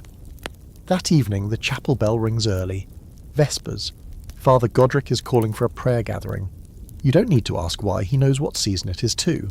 And when people get hungry, they get desperate. And when they get they do things that saints can't always forgive. You and your family file into the chapel with the rest of the village. Everyone's eyes are dull, cheeks a little sunken, hands twitchy. Father Godric lights candles and talks about endurance, about suffering bringing us closer to God. He talks about how St. Cuthbert once fasted for a month, surviving on nothing but water and faith. You're not sure you believe that, but you nod along anyway. After the service, you walk home in silence. The moon is low and yellow. The breeze carries the smell of wet earth and wood smoke. You pass the bakehouse and catch a whiff of bread. Not your bread, of course. Lord's bread. Probably made with the last of the good flour. You tuck your children into their blankets and pull yours tighter around your shoulders. Your wife is already asleep, her face pale and pinched. You lie awake a little longer, listening to the wind, to the sounds of your neighbours moving quietly in the dark, and to your own belly complaining softly. There's an open scholarly debate about how well medieval communities cooperated during lean times. Some argue peasants were tightly knit, sharing resources and helping each other through hardship. Others insist competition was fierce, especially when survival was at stake. You've seen both. You've seen neighbours share their last turnip, and you've seen someone chase off a child with a stick for trying to pick wild onions. In the end, it's about the math. How much food, how many mouths, how long until the garden gives back. And tonight the numbers don't look good. But tomorrow you'll rise, you'll dig, you'll forage, you'll try, because that's all there is, until the beans sprout, until the grain ripens, until your belly quiets, until the gap ends. It's just past dawn when you hear the clink of metal and the uneven shuffle of hooves on stone. You roll out of bed and peek out the cottage door. rubbing sleep from your eyes. A rider is passing through the village. Not a lord, not a knight, but a friar. You can tell by the patchy robe, the tattered sandals, and the way he leans into each step like he's carrying all the sins of England on his back. Which, to be fair, might not be far from the truth. He's youngish, lean like a reed, with sharp eyes and a voice that rings out as he passes. "Blessings of St. James upon you, good folk. Confess your sins, feed your soul, and share your bread with the Lord's humble servant."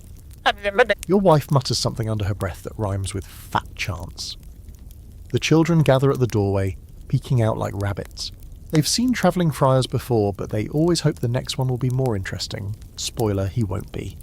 You step out into the morning, the air already warm and buzzing with flies. You're tempted to go straight to the field, skip the church talk, but you know better.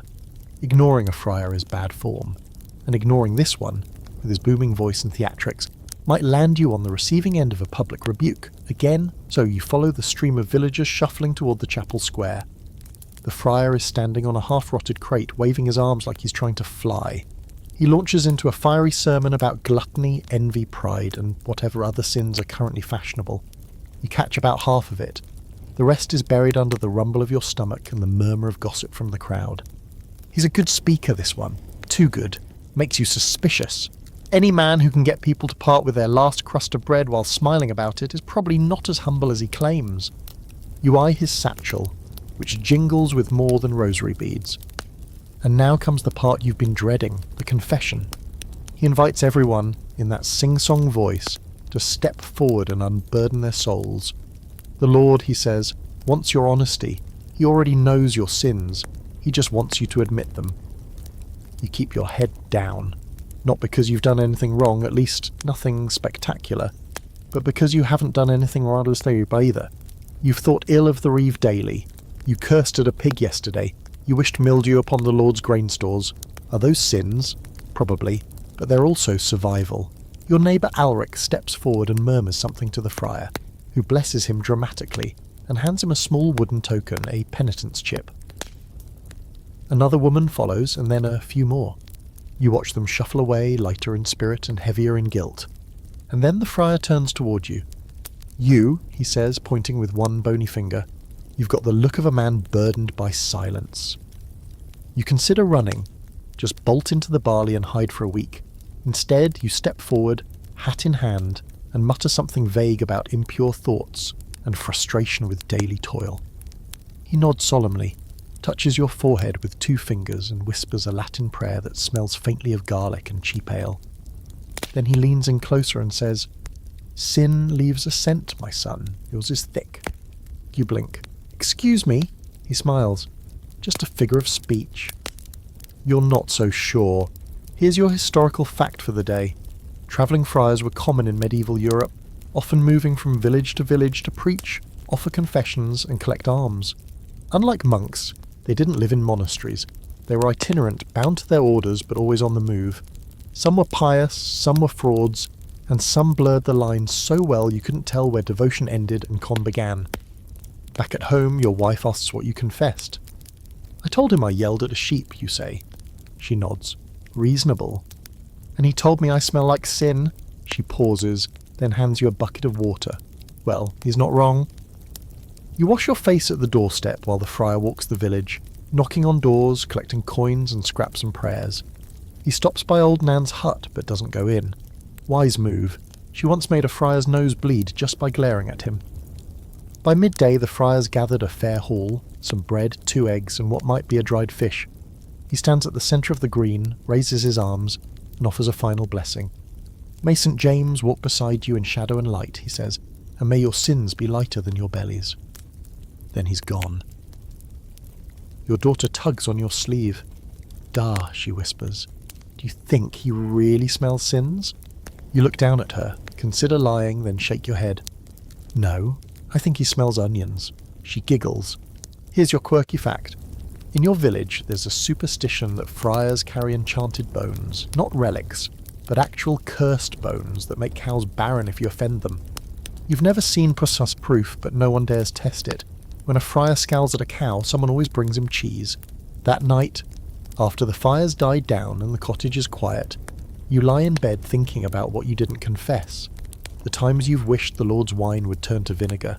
The nights you've prayed to saints you barely remember. The hunger you've carried like a second skin. You didn't say any of that. You didn't need to. There's an open scholarly debate about how sincerely peasants embraced religion. Some say faith was the backbone of daily life, woven into every task and word.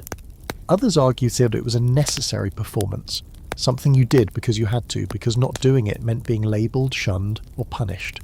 You think it's both. You believe in God, sure, but you also believe in not starving, and in not making the friar angry just in case he really can smell something on you.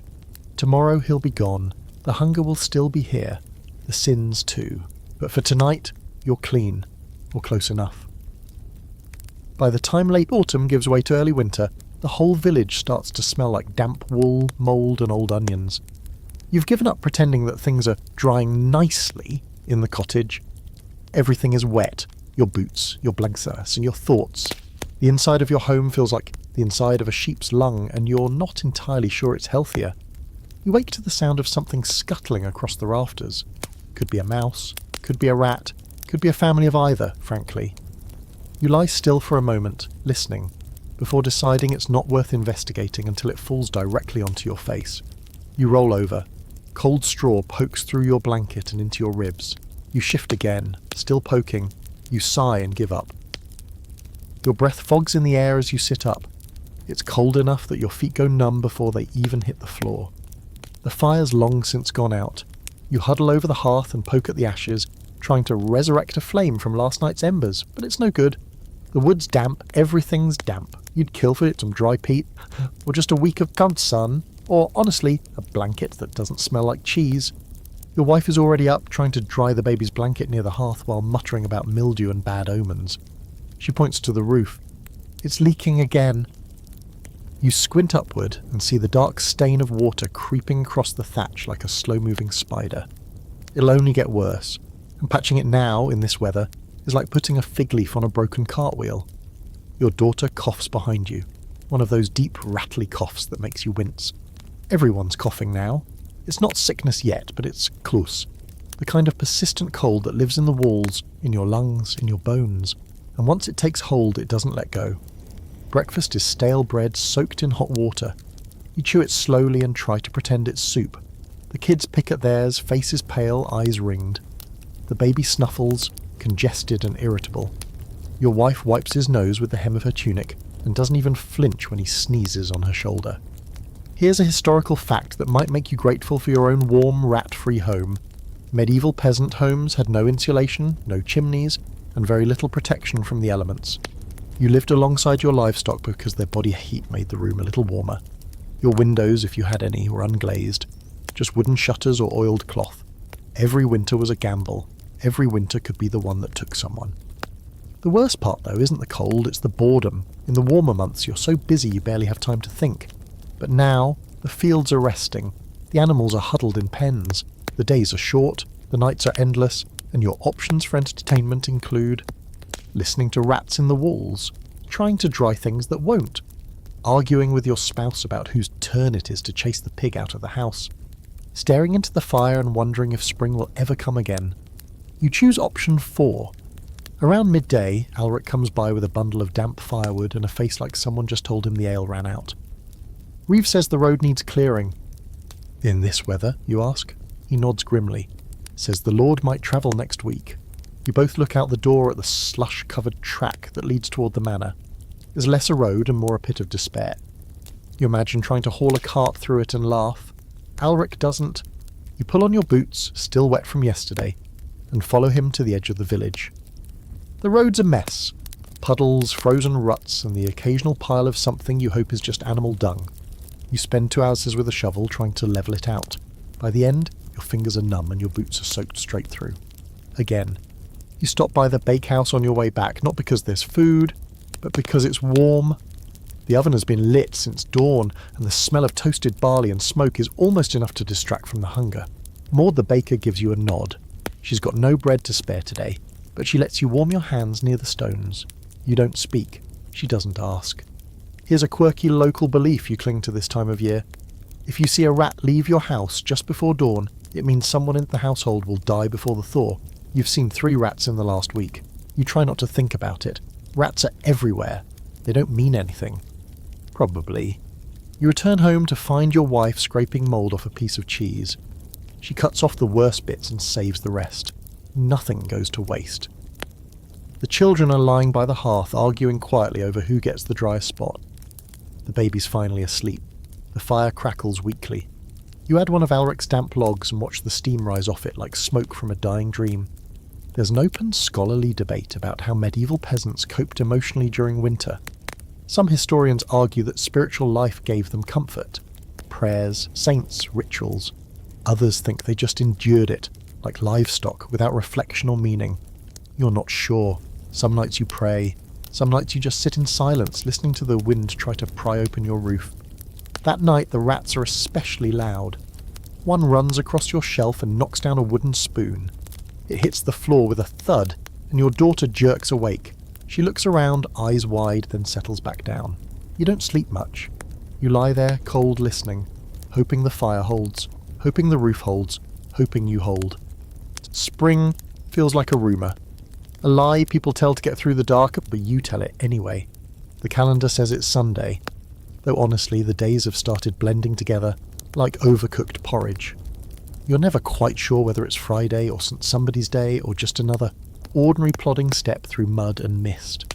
But you know it's Sunday because the bells are louder and longer, and because your wife is poking at the children with a stick and yelling about their faces being dirty. "Scrub that nose again," she says to the middle one who tries to protest. "If the priest can see snot from the altar, that's a mortal sin." You smirk and say nothing, mostly because your own tunic still has pig prints on it, and you're hoping no one notices. Sunday isn't quite a day of rest. Not for your wife, who has to wrangle 4 grubby children into presentable shapes, but it's a shift from the ordinary. No field work, no hauling wood, just church, penance, and the complicated business of balancing between God, gossip, and superstition. You step out into the cool air and hear the familiar sounds of the village doing its Sunday best. Dogs being shooed away, mothers spitting on sleeves to wipe cheeks, a few cracked voices trying to remember the Latin parts of the Mass. And beneath it all, that low thrum of anticipation, the sense that something might happen. Church days always bring a little edge of performance to life. The chapel is already filling up when you arrive. It's a squat stone structure with a roof that leaks in 2 places and a draft that knows exactly where your neck is.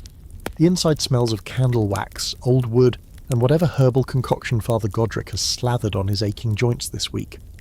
Last week it was goose fat and crushed mint. The smell made 3 kids faint. You fear, good. You find a place near the back, safer that way.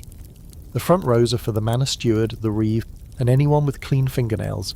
The rest of you shuffle into the shadows and pray the priest doesn't call on you by name. Father Godric begins with a hymn sung so slowly, it feels like time is melting. Then he launches into a sermon about St. Bridget and her miracles, something about curing the blind and boiling demons out of people's stomachs. You try to listen, but your brain keeps drifting. You think about the weather, about the grain store, about whether that rat you saw last night is the same one from last week or a new one. At one point, the priest starts talking about temptations in the woods, and you glance at old Nan, who is already asleep, snoring softly into her scarf. After Mass, the real business of the day begins. People cluster into little knots outside the chapel, trading news, herbs, advice, and subtle accusations. You catch snatches of conversation. Edith's cow gave birth with no tail. Bad omen. Brother Elfric says the comet means judgment's coming. Nan's been walking backward around the chapel again, says it keeps the spirits out. You nod politely to a few folks, offer half-hearted blessings, and to try to edge away toward the safety of your cottage. But then Father Godric spots you and waves you over. "Ah, my son," he says, placing a heavy, slightly greasy hand on your shoulder. A moment. You brace yourself. The priest means well, you suppose, but his moments tend to feel like interrogations disguised as spiritual guidance.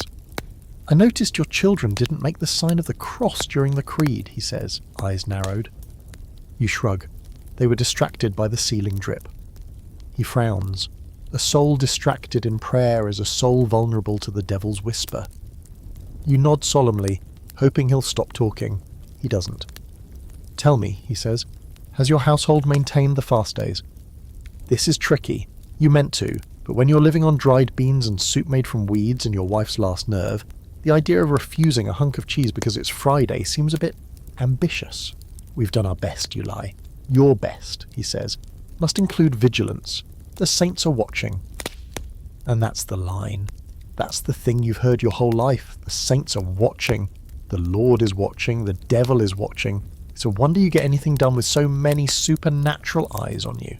Here's a historical fact worth remembering. Christianity in medieval villages was deeply integrated with local life, but not always how the church wanted. Yes, everyone went to church, paid tithes, and feared sin.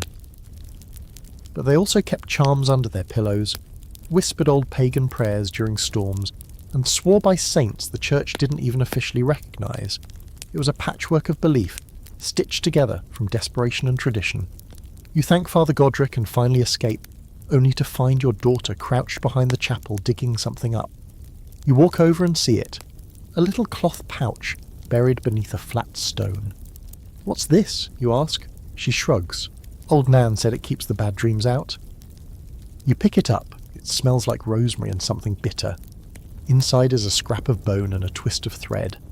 You want to scold her, but you don't, because deep down you get it. Faith is complicated. Sometimes it's bread and wine and candles. Sometimes it's pouches of herbs and whispered hopes. Here's your quirky village belief for today. If you bury a silver coin under the chapel's threshold and walk backward out of Mass, your sins won't follow you home. You've seen 3 people do it this year alone. One of them was the reeve. He tripped. Back at home, your wife is boiling the soup. The smell is sharp with onion and old garlic. You settle into your spot near the hearth, the children curled around the fire like sleepy dogs. The baby's snoring in a pile of rags. Your wife hums an old hymn as she stirs. There's an open scholarly debate about how sincere medieval peasants were in the sistis, their Christian observance. Some argue it was rote, fear-driven obedience without much spiritual thought. Others believe it was deeply felt, genuine, and vital to emotional survival. You think it's both. You believe because you need to, and because the world is terrifying without something to cling to. Night falls, the chapel bell rings again, your wife crosses herself. You do too, just in case. A wind rattles the shutter. Somewhere outside a dog howls. Your daughter murmurs a prayer under her breath, but not to any saint you recognise. You let it go. Faith comes in many shapes. Tonight, it looks like soup, shared stonts, and a bone charm in her child's hand. You should have known the day would go sideways when the chicken wouldn't leave the cottage. Normally, she waits by the door, pecks at the threshold a few times, and waddles off to do whatever it is chickens do when no one's watching. But today she's pacing like a nervous noblewoman, fluffing her feathers and making anxious clucks as if trying to warn you. Don't do it, stay home. The world's not right today. You ignore her. Because today is market day. You don't get to town often. It's too far, too dangerous, and too exhausting to make the trip for anything less than urgent need. But today you've got eggs to trade, a few bundles of dried herbs your wife painstakingly tied last summer, and a cracked pot you're hoping the tinker might take pity on. Plus, your eldest has been needing new shoes since the last pair gave up and became foot-shaped flaps of sadness.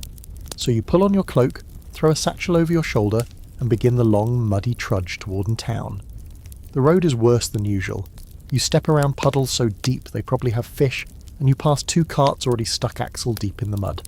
The second cart's owner is trying to coax his mule forward with threats, prayers, and something that might have once been a love song. You keep walking. Your daughter walks beside you, trying not to complain, but doing a poor job of hiding the fact that her right foot is soaked, and the left one has a stone in the shoe. You don't blame her. You've had a rock in your shoe since Pentecost, and you're just pretending it's a bone spur. The town appears on the horizon around midday, a squat sprawl of timber and smoke ringed with half-finished fences and the persistent smell of tannery runoff. There's always a part of you that gets tense as you approach it. Not fear exactly, more like the awareness that you don't quite belong. You're not poor enough to beg, not rich enough to shop, just one more muddy soul with too much to carry and too little to offer. At the gates, a man with no front teeth demands a penny for entry. You tell him you don't have one, and he narrows his eyes. "Then what have you got?" You show him the eggs, but he nods. "Half a dozen'll do." It's extortion. Everyone knows it, but arguing will get you kicked in the ribs. You hand over the eggs and say nothing. He waves you through with the same hand he used to scratch his armpit. Welcome to town. The market square is already busy, full of shouting, music, barking dogs, and the occasional argument escalating toward violence. Stalls line the muddy lanes. Baskets of shriveled apples, bolts of rough wool, smoked fish strung on wire, pots and pans, iron nails, leather straps, and, if you're lucky, actual food. Somewhere nearby, a man is singing about St. Christopher while juggling cabbages. A child darts past you with a fistful of stolen pears. You keep one hand on your satchel. Here's your historical fact of the day. Medieval market days were chaotic, essential, and often dangerous. They weren't just for buying and selling, they were your only shot at acquiring what you couldn't make, grow, or steal yourself. But they were also full of pickpockets, fraudsters, overcharging tradesmen, and the occasional outbreak of disease. If you left with what you came for and all your fingers, it was considered a success. You find the tinker's stall and show him your pot. He holds it up like it's offensive, sniffs it and says, "I'll give you a nail." You stare at him. "A nail?" "A long one," he offers. You accept, because arguing might get you nothing. You pocket the nail and move on, stomach already gnawing at itself. You find a woman selling thick, chewy oat cakes and offer her some of your herbs. She sniffs them like a suspicious cat, then shrugs and gives you 2 cakes. You split one with your daughter and save the other for later. She asks if you can afford shoes. You don't answer. You wander the market, mentally cataloguing everything you can't have. Salt? Too dear. Honey? Forget it. Boots? Only if you sell your last chicken. You start to get that feeling again, like you're an ant staring up at a boot waiting for it to drop. Suddenly your daughter stiffens beside you. "Da," she says quietly. "That boy just took something." You turn and see it. Quick fingers darting into someone's satchel. A boy, maybe 10, running like the wind. The stall owner gives chase, screaming about thievery and divine punishment. The boy vanishes into the crowd. The stall owner punches the air and turns back to his table, where your daughter is now staring at the shoes. "They're nice," she whispers. You nod. "Too nice." She doesn't ask for them. She's smart. She knows better than to hope out loud. Here's your quirky fringe fact. Some folks believe market stalls are watched by invisible saints, who record every dishonest deal and trip the guilty into puddles on their way home. That doesn't stop anyone from lying, of course, but it does explain why that pig seller last summer ended up with a face full of mud after selling a purebred pig that turned out to be half dog. By late afternoon you've made your rounds. You've got 3 oatcakes, a new flint, a second-hand scarf that might be clean, and the beginnings of a blister on your heel. Your daughter's been quiet for a while. She doesn't complain, but you can see it in her eyes. Her feet hurt, her belly's empty, and she wanted shoes. As you head back toward the gate, you pass a beggar crouched in the mud. His face is covered in sores, and his voice is little more than a croak. "Coin for the poor," he whispers. You have nothing. You want to look away. But your daughter pulls a half-eaten oatcake from the satchel and hands it to him. Just like that. He smiles. His teeth are gone. But he smiles, and that somehow makes the world feel slightly less awful. You leave the town behind. The mud is thicker now, the wind colder. You walk in silence for a while until your daughter says, "Maybe I can just wrap the scarf around my feet." You nod. "We'll make it work." There's an open scholarly debate about whether market days lifted peasant spirits or crushed them further. Some say the excitement and variety brought a glimpse of the wider world. Others argue they only highlighted what peasants didn't have. You think both are true, you're glad you went, and you wish you hadn't. Back in the village, the sun is setting. Smoke curls from rooftops. The chicken is waiting at the door, looking smug. You open it. She strolls inside like a queen. You settle near the fire, sore and tired. Your wife takes one look at your haul and sighs. "It was that kind of day," you say. She nods, no scolding, no sarcasm, just a long, tired sigh. And for a moment the warmth of home, rats and all, is enough. You've been told your entire life that it's dangerous to leave the village, and by told we mean warned, scolded, whispered at, and once literally yanked backward by your collar when you got too close to the forest edge as a boy. And now, here you are, boots laced tight, satchel full of turnips and nerves, staring down the rutted road that leads away from everything familiar. Because today, whether you like it or not, you're going out there. The manor steward has decreed it's time to inspect the western border, which is just fancy talk for dragging a few unlucky peasants out to walk the edge of the property, to to make sure no one's stolen wood, squatted in a hut, or built an unlicensed pigsty. It's called a perambulation. It happens once every few years. Normally, you'd fake a limp or blame a nosebleed. But this year the reeve put your name down, and that's that. You're joined by Alric, Wulfstan the Thatcher, and 2 of the manor guards, neither of whom look thrilled to be escorting mud-covered labourers into the unknown. One has a crossbow. The other has the look of the man who keeps his breakfast in a flask. You don't ask questions. You step past the last stone marker at the village's edge, the one that looks like a hunched old man trying to stand, and the road quickly turns wilder, narrower, swallowed by brambles and tree roots. It doesn't take long before the comforting sounds of home, laughter, goats, the squawk of your judgmental chicken, fade into nothing but wind and birdsong. At first it's almost beautiful. Sunlight streaming through the trees, ferns uncurling like lazy cats. The air smells like moss and wet bark. It's quiet in a way you rarely get to hear. And then the fear sets in. Here's your historical fact of the day. Most medieval peasants rarely left their villages, and when they did, they stuck to roads, well-trodden paths, and daylight hours. Because the woods, the moors, the empty spaces between towns, those weren't just unknown, they were full of very real dangers. Wild animals, thieves, angry nobles with territorial swords, and, according to everyone's grandmother, goblins with excellent aim. You glance sideways at Alric, who's chewing on something that might be dried meat, or might be bark. You ever been this far, you ask? He shakes his head. No. Heard about it, though. Said there's a pond that swallows sound. You blink. That's specific. He shrugs. Don't step in it. The guards lead the way, occasionally hacking through overgrown brambles or stopping to readjust a boot. You follow, heart doing its best to exit through your ribs. Every snapped twig sounds like a bandit. Every rustle of leaves makes you picture wolves with very refined palates. But the real danger comes about an hour in, when the path narrows and the world goes quiet. Too quiet. No birds, no wind, just you, Alric, Wulfstan, and the 2 guards suddenly looking very alert. There, one whispers, pointing toward a stand of trees. You all freeze. A figure's moving, slow, limping, hunched. For a moment your brain decides it's a ghost, possibly a monk ghost, or a cursed reeve. Then the shape steps into view. A man, ragged and thin, with wild eyes and a rusty blade hanging from his belt. Bandit. The word hits your brain like a dropped stone. He sees you. You see him. The guards step forward. One raises his crossbow. The bandit hesitates, then bolts. Everyone relaxes. Lucky, one of the guards mutters. Could have been a mess. You don't disagree. Here's a fringe fact you've always heard but never wanted to test. Some bandits don't kill you. They just strip you naked and leave you tied to a tree. You'd rather not confirm that firsthand.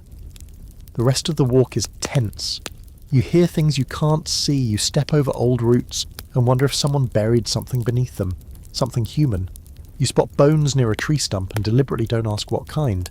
You reach the far boundary, a crooked stone etched with some symbol that probably meant something important 300 years ago, and scratch your name into the nearby post with a bit of charcoal. It's the custom, proof that you were here, that someone walked this path and lived to tell about it. The guards nod. Mission complete. Now comes the long walk back. And here's where your body starts to complain, your legs ache, your feet squish with every step, and you're fairly sure your left sock is 80% bog water. The woods no longer feel mysterious. They feel like they're waiting to eat you. You pass that same pond Alric mentioned. It's still. 2 rows still. You whole make a wide arc around it and don't ask questions. Back in the village, the sun is low. Smoke curls from chimneys. Someone is burning turnip skins again, and it smells like regret. Your wife greets you at the door with a look that says, "Are you injured?" followed by, "Did you bring anything useful?" You answer both questions with a headshake and a shrug. Your daughter tugs at your tunic. "Did you see a fairy?" "Oh," you say, "just Alric stepping in something that bit him." She gasps. Was it enchanted? Possibly rabid. There's an open, scholarly debate about how dangerous the open countryside truly was for medieval peasants. Some records suggest rampant violence, others insist it was mostly just fear layered with folklore. You think the truth lies somewhere in the middle. It's not the wolves that scare you most, it's the unknown. Because out there, no one knows your name, no one helps when you fall. There are no bells to guide you home. As you sit by the fire that night, legs throbbing, you stare into the flames and wonder what lies past the next ridge, past the next forest.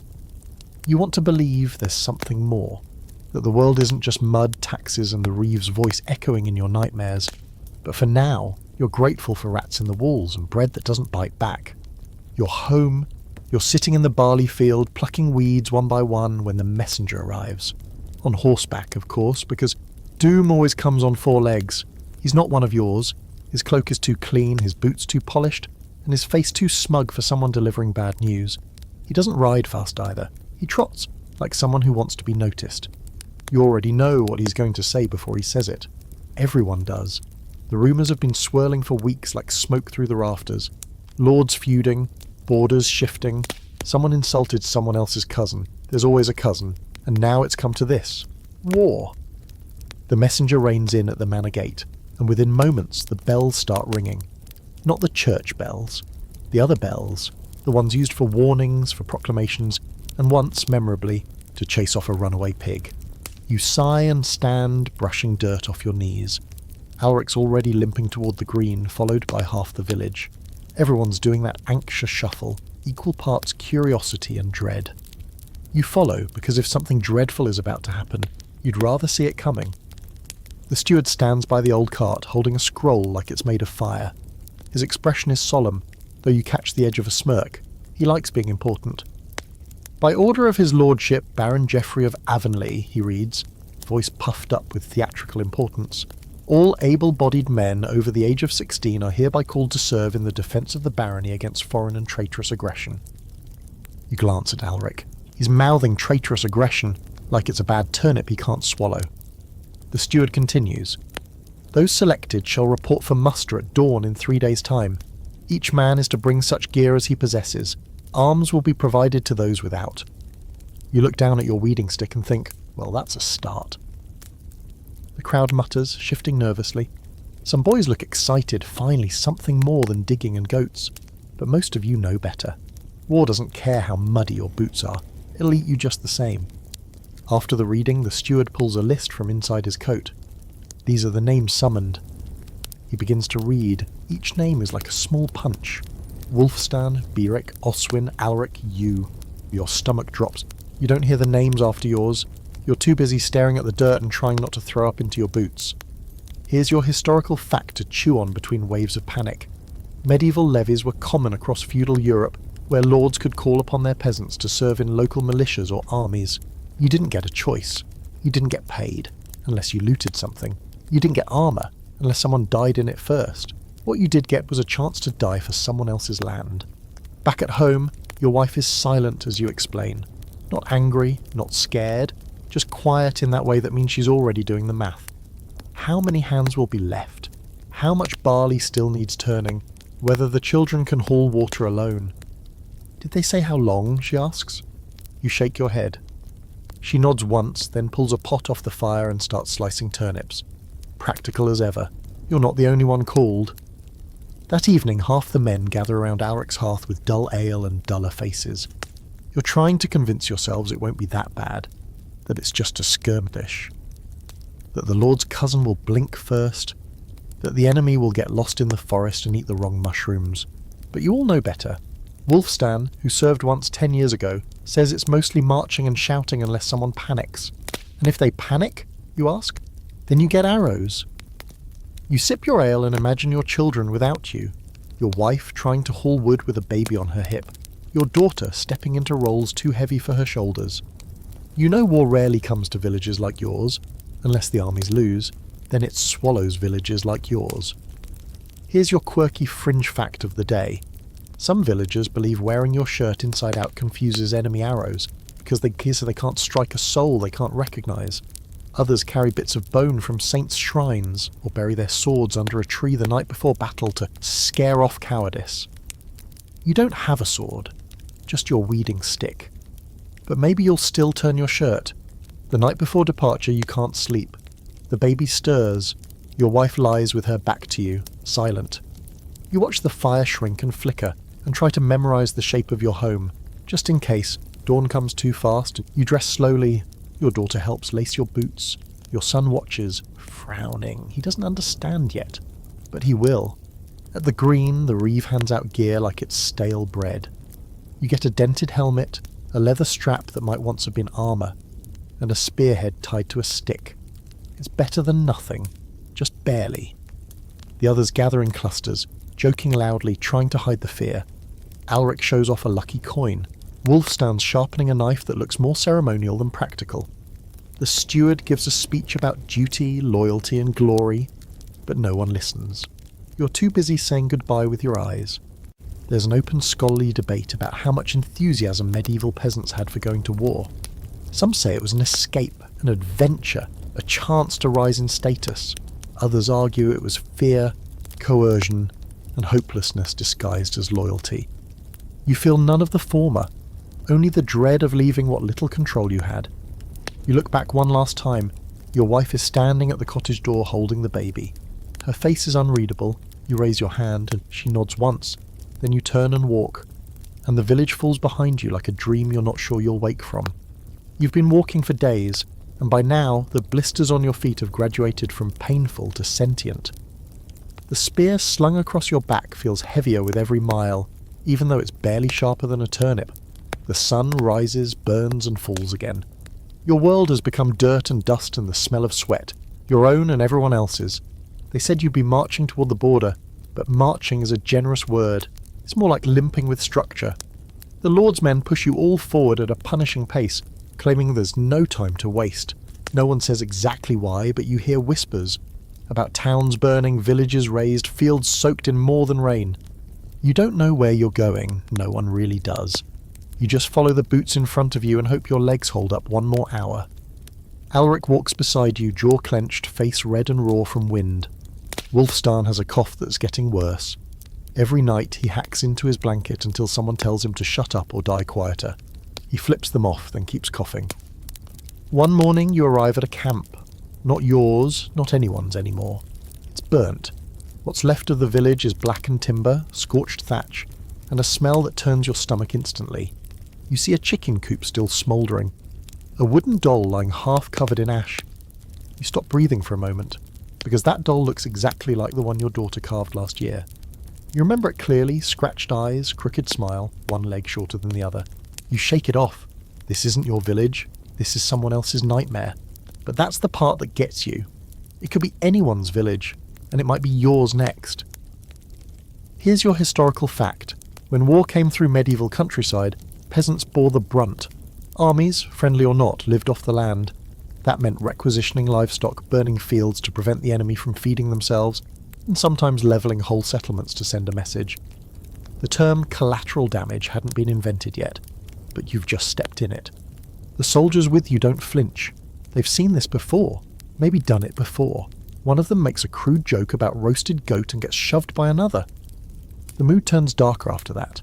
You're ordered to pitch camp nearby as if the smoke and ashes might offer warmth. You lay your blanket down near a charred fence post and pretend it's a headboard. Alric curls beside you, mumbling something about his wife. You close your eyes and pretend the stars are candlelight back home. The next day it rains. Hard, the road becomes soup. Your boots fill with water. Your blanket becomes a sponge. Every muscle in your body whines like a kicked dog, and your stomach has learned to stop expecting kindness. The bread they gave you 2 days ago is now mouldy and damp. You eat it anyway. You stop at another village by late afternoon. This one still has people in it, barely. A few elders, a priest, a boy with a limp and haunted eyes. The rest are gone. Taken, fled, no one knows. You're ordered to gather food. You knock on a door and ask politely. A woman gives you a handful of wilted onions and a jar of what smells like pickled regret. You thank her anyway. Your quirky fringe fact for today: some villagers believed that feeding soldiers spared their homes, but only if they also hung rosemary on the door and buried a coin at the gate. You notice several huts with rosemary wreaths and disturbed soil near the thresholds. They're trying everything. And who could blame them? That night you sit with Alric under a canopy of wet branches, sharing the onions. Neither of you says much. You've learnt that words just make the hunger worse. Around the fire, Wulfstan is pale and shaking. He's burning up. Fever's got him. The reeve won't let him drop out. Says if he can't walk, he can crawl. You want to punch the reeve in the throat. You settle for glaring. In the morning, Wolfston doesn't get up. No one has time to bury him properly. You dig a shallow trench beside the road and mark it with a broken stick. You say a short prayer. Maybe St. Cuthbert hears it. Maybe not. You march on. That's how this begins to feel. Not like a war, but like a slow-motion disaster. Men dropping, food dwindling, fear spreading like rot in a sack of apples. Every village you pass is more empty than the last. People either fled or vanished. You see smoke in the distance. Once you hear screaming. You don't investigate. Here's an open scholarly debate for you. Were peasant soldiers brave or just trapped? Some historians say conscripts went willingly, hoping for plunder or honour. Others argue they had no choice and no options. You don't know which you are. But you do know that if someone offered you a way home right now, you'd take it without blinking. Eventually you reach the front line, or something like it. A muddy ridge overlooking a burned field. Across it, in the distance, another army moves. You can't see their faces, just the glint of armour, the blur of banners, the black outline of siege engines crawling like insects. Someone hands you a helmet that doesn't fit and tells you to wait. You wait, and wait and wait. Your legs ache. Your jaw is locked. Your eyes are dry. Then, without warning, horns.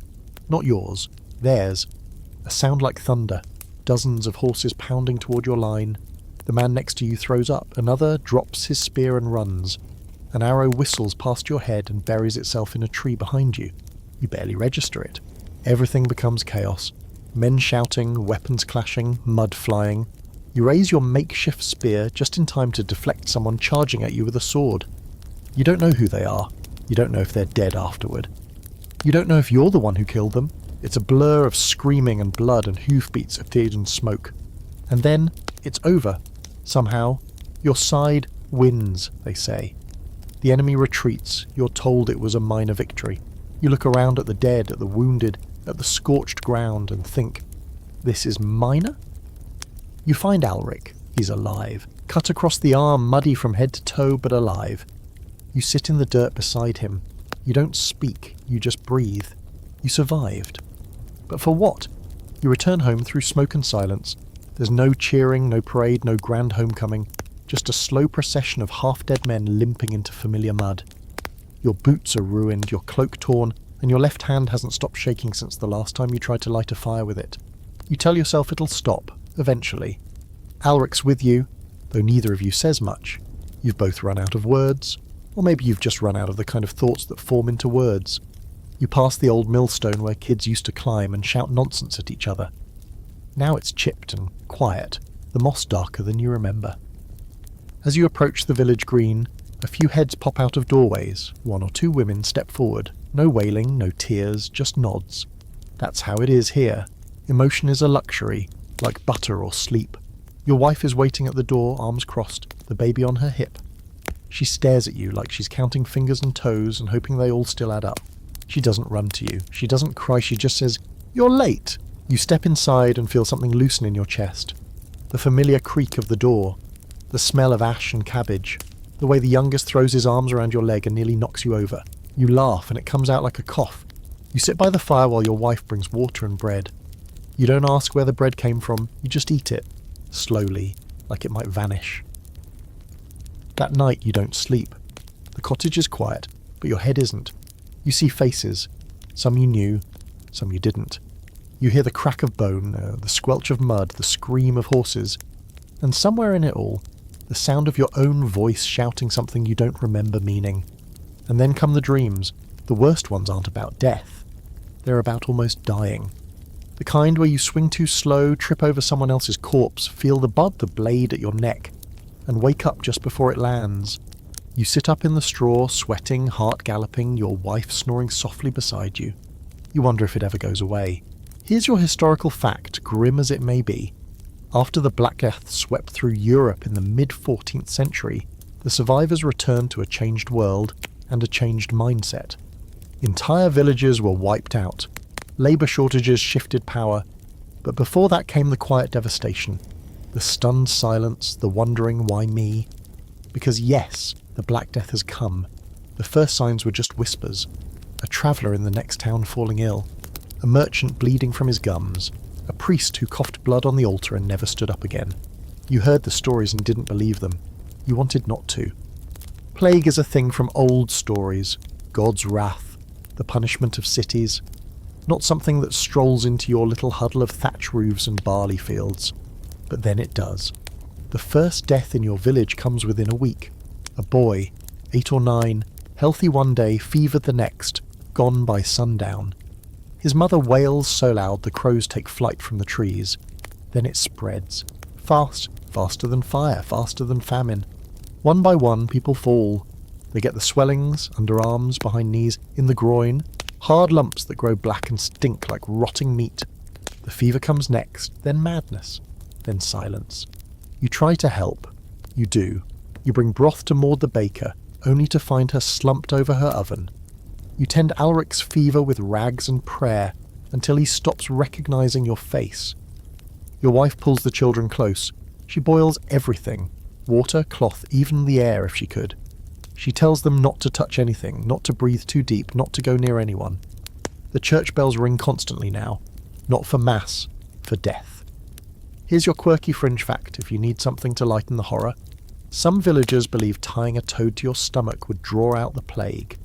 Others wore garlic around their necks, stuffed herbs into their noses, or carved crosses on their doors to warn the sickness away. You try the garlic. You smell terrible, but you're still breathing. Maybe it helps. Father Godric says the plague is divine punishment. For what exactly, he's less clear. Pride, sloth, failure to tithe on... Take your pick. He keeps preaching even when his voice starts to tremble. He dies mid-sermon, collapses behind the altar, eyes wide and wet. No one finishes his sentence. The days blend into each other, each one more hollow than the last. The village feels emptied even when people are still moving, like the soul has been bled out, leaving only bodies in motion. There's an open scholarly debate about how many people the plague really killed. Some say 1/3 of Europe, some say more. You stop counting after the 15th body. Your own family huddles in the cottage. You barely go out. You grow thinner. The children stop playing. Your wife stops singing. The baby cries until he doesn't. And yet, you survive. Somehow. You and your wife and the 3 older children make it through the worst of it.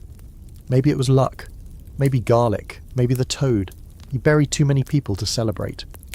But when the wind shifts and the air begins to smell more like earth than death, you feel something you'd almost forgotten. Relief. It takes weeks before you start leaving the cottage again. The green is overgrown. Chickens wander aimlessly. Half the cottages are empty. The others house people who look like ghosts wearing muddy boots. Alric's house is abandoned. So is Wulfstan's. You check anyway, just to be sure. And then one day you wake to silence. Real silence. No coughing, no wailing, no bells. Just the rustle of wind in the thatch and the creak of your bones as you stand. The plague has passed. It didn't knock. It didn't say goodbye. It just left like a thief who'd taken more than his share. You're still here. The world is quieter now, scarred, strange and quieter. And for the first time in what feels like forever, the birds are singing. You don't even notice spring arriving this year. It's not like someone sounds a trumpet and declares the flowers open for business. It just sneaks up one morning. Soft mist rising from the fields, green tips pushing through frostbitten soil, and the distinct sound of bees getting back to their noisy nonsense. You step outside, blinking against the pale light, and realise the air doesn't bite your skin anymore. It feels like waking up after a long illness you didn't know you had. The village is still thin, both in people and in spirit. Too many doors hang open, never shut again. Some cottages have collapsed from neglect. Others are being quietly cleaned, patched, and re-inhabited by those left behind. Like the world hit pause, and now everyone's just trying to remember how to press play. You find yourself doing more than usual, hauling timber for Maud, who's back at her oven, helping old Nan, who somehow survived everything and now insists she saw death personally leave the village, wearing boots and muttering about bad turnips. You believe her. You'd believe anything right now. You fix the fence around your plot, though half the vegetables have bolted or rotted. Your wife plants anyway. She sings as she works, a quiet hum more than a tune, but it's the first melody you've heard in months. The baby toddles after her, trying to eat rocks. The other children help without being asked, not because they've grown more obedient, but because they get it now. Life's fragile, food even more so. You sit under the ash tree near the green one afternoon and just breathe. You watch the smoke rise from the few chimneys still standing and think, we're still here, somehow, like dandelions in a boot print. Here's your historical fact for today. After the Black Death, surviving peasants often found themselves in new positions of power. With so many dead, labour became scarce. Lords couldn't till the land alone, wages went up, demands got louder. Some peasants even left their manors and walked off to greener pastures, despite the law saying they couldn't. And in the years that followed, more than one rebellion was lit by that spark. You hear whispers in your own village. They need us now. We should ask for more grain. What if we didn't owe the same rent anymore? Nothing loud, not yet. But the seed is there. Even the steward looks nervous these days. He doesn't strut quite so confidently. The reeve keeps his stick lowered. You catch him eyeing the vacant plots like he's not sure how long his power holds when no one's left to fear it. The Lord doesn't appear. No proclamations, no messengers. The manor is quiet, its tall windows shuttered. Maybe he's dead. Maybe he fled. Maybe he's waiting to see who's left before bothering with rules again. You don't care. Your concerns are simpler. The roof still leaks, the barley's coming in crooked, the pigs are refusing to breed, and the baby's teething in a way that suggests vengeance for crimes you didn't commit. Still, it's spring. Your wife makes soup out of actual fresh greens, for the first time in what feels like a century. Dandelion leaves, chickweed, some sort of wild garlic. You don't care what it is. You slurp it down and feel it stir something deep in your chest. Hope or heartburn. Either way, it's warm. That night, you and your wife sit outside the cottage watching the stars blink back into their usual positions, like actors returning after an intermission. She leans her head on your shoulder. The baby is finally asleep. The other kids are chasing fireflies near the stream, giggling in whispers so they don't wake the goats. You point to one bright star and ask, "Do you think the saints live up there?" Your wife hums. "Maybe, or maybe they're just watching to see if we mess it up again." You chuckle. Fair. Here's your quirky fringe fact for the night. Some villagers believe that when a soul survives the plague, it becomes harder to kill by anything else. There's even a word for it. Bone-blessed. The bone-blessed can eat spoiled meat without dying, never drown, and outwit foxes. You're not sure if it's true, but you feel different. Like something in you burned out and hardened. One morning, a boy arrives from the next village, dirty and wide-eyed. Says the field master there died and no one knows how to irrigate the north plot. You offer to help. You walk the hour's journey with a few tools and a sack of turnips. On the way, he asks you questions about how to judge soil, how to spot early blight, how to make nettle tea for fertilizer. You answer without thinking, like your father once answered you. And that's when it hits you. You've become the elder. Not by age, but by attrition, by grit. You didn't ask for it. You certainly didn't study for it. But here you are. Back in your village, people start asking you things, little things at first. Do you think it'll rain? Should I dig the trench deeper? Does this cheese smell wrong to you? Then bigger questions. Should we let the new family settle near the south end? If the steward raises the rent again, will you speak for us? You try not to answer too quickly, because power, like fire, gives warmth until it doesn't. There's an open scholarly debate about whether the post-plague era was the beginning of peasant empowerment, or just a brief moment of illusion before the old chains were tightened again. Some point to the revolts that followed, the birth of wage labour, the erosion of feudal norms. Others say it didn't last, that the lords adapted, laws changed, and the poor stayed poor. You don't know what will happen next. You only know that today your children have bread, your wife has laughter, and your neighbours are looking to you like maybe, just maybe, you're someone worth following, and that's a heavy feeling. That night your daughter places a tiny bouquet of violets on the windowsill. She says it's to thank the spirits for not taking you. You don't tell her how close they came. You just kiss the top of her head and whisper, "Thanks, spirits." You lie in bed beside your wife and feel the warmth of her back against yours. Outside, the stars shine, the fire crackles, and for once your dreams are quiet. The year has turned again, and you feel it not by the calendar because you've never seen one, but in your bones, in the way the mornings have shifted, how the light lingers a little longer in the evening, and the air smells of wet soil and new life. Lambs are wobbling in the fields, the bees are back to being annoying, and your hands are already blistered from the plough before you've even finished breakfast. Life has resumed, but it isn't the same. You're older now, not in years necessarily, but in a deeper way. You walk like someone who has seen fire take houses, and rats steal food and plague take friends. You laugh less quickly, you work with more precision. You notice the small things now, a beetle on the gatepost, the exact moment your daughter's voice begins to sound like a woman's. The village is half its size and twice as close. People talk more, not because they're chattier, but because silence started to feel dangerous. The pain of the last year has become something like a scar on everyone, visible, accepted, and slowly fading into the texture of everyday life. You still say the names of the dead aloud sometimes when you're alone. It's like sweeping dust off a shelf, quiet, necessary, and only noticed if you stop doing it. One afternoon, while you're mending the fence near the west pasture, a rider appears. Another messenger. This one is younger, less polished, his tunic torn at the elbow. He has no scroll, just news. The Lord is dead. You wait for more, some decree, some threat, some replacement, but none comes, just the facts. Fever took him. The manor is sealed. No heir is claiming the land. The steward hasn't been paid in weeks, and as of this morning the labourers have walked off the estate entirely. You return to the village and tell the others. The reaction is odd. Not shocked, not excited, just quiet. A few nods.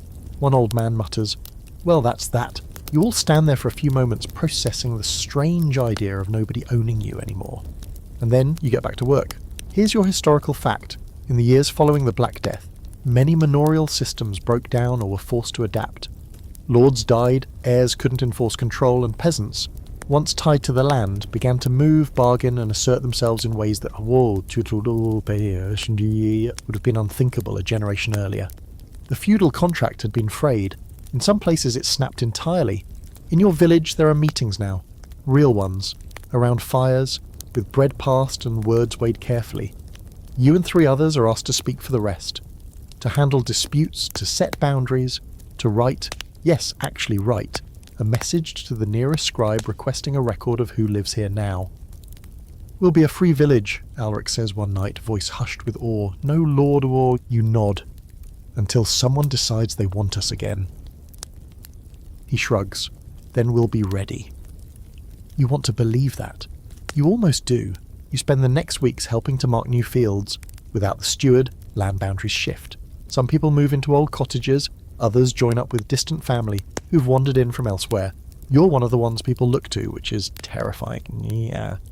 Every time someone says, "Ask him," you want to duck behind a hay cart, but you don't. Because you are one of the elders now, whether you asked for it or not. Your daughter starts spending more time with the Thatcher's boy. You notice it before she says anything, how she brushes her hair without being told, how she hums more than usual. You pretend not to notice, but you also keep your eye on him. The children are growing taller, stronger. They're working alongside you now, not playing at farming, but doing it. Your eldest builds a new chicken coop without you even asking. You want to hug him. Instead, you slap his back and say, "Solid work." He beams. You suspect he'll build a house of his own soon. Here's your quirky fringe belief for today. Some villagers say when a place survives pestilence and fire and war, it becomes blessed dirt.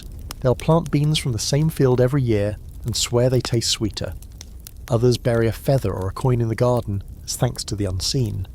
You don't know if it's true, but you've started talking to the soil as you plant, just in case. There's an open, scholarly debate about whether rural communities like yours became proto-democratic in the aftermath of the plague. Some scholars think these informal councils were the birth of something new, small experiments in self-governance. Others say they were just temporary patches until the next lord came stomping in with soldiers and scrolls. You think both can be true. This freedom is real, but so is the risk.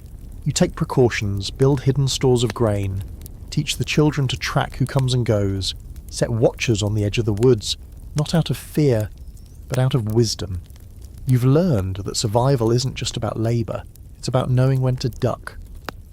One morning your wife brings you a pot of stew and says, "It's quiet today." You listen. No hammering, no squawking, no arguments over goats. Just the wind in the trees and the soft splash of someone washing clothes at the stream. You smile. "It's the kind of quiet I can live with." She sits beside you, legs stretched out, head resting on your shoulder. "Do you think the world's different now?" You nod slowly. "Not everywhere, but Here, maybe. In the distance, children laugh, a fire crackles, someone sings a half-remembered tune from last harvest. And in that moment you feel it, something gentle and strange. Not joy, not relief, and something stronger. Continuance. You don't know what tomorrow will bring, but tonight you're warm, you're fed, you're home, and the village, stitched together by a memory and sweat and bone-deep stubbornness, lives on. So now you're lying there, tucked under your blanket. Maybe the room's a little dim, maybe the hum of a fan is keeping the world at bay, and you're wondering, what just happened? You've wandered across muddy fields, scrubbed fleas off your legs, nearly been trampled by a warhorse, and somehow survived a plague that didn't knock before entering. Congratulations, you made it to the other side of medieval peasant life. And somehow you're still in one piece. Well, sort of. Your boots are trashed and your sole's a bit frayed at the edges. But hey, you're breathing. That's worth something. You've seen how much of life in that world was lived moment to moment. Just staying staying warm, keeping the kids from catching something mysterious and fatal. But even in all that dirt and suffering and endless turnips, there was community. There were little triumphs, a surviving lamb, a repaired roof, a bowl of soup with actual flavour, and love in its quiet, relentless way showed up too, in the way someone patched your sleeves without being asked or handed you their last bit of bread with a shrug and a smile that said, "Don't mention it." What's strange is that for all its mud and mortality, that life had meaning. Not Instagram meaning, not TED Talk meaning, but the kind that comes from being rooted to a place tangled up in the fates of others and waking up each morning determined to do what needs doing, even if it's just chasing a chicken out of your bed again. So sleep now, knowing you've been there, right in the middle of the chaos, the quiet, the grit, and the slow resilience that held it all together. History doesn't just live in dusty books and castle ruins. Sometimes it lives in the calloused hands of someone who just dug up their last turnip and still found the strength to plant more. And if you hear scratching in your ceiling tonight, probably just a rat. Very medieval of you.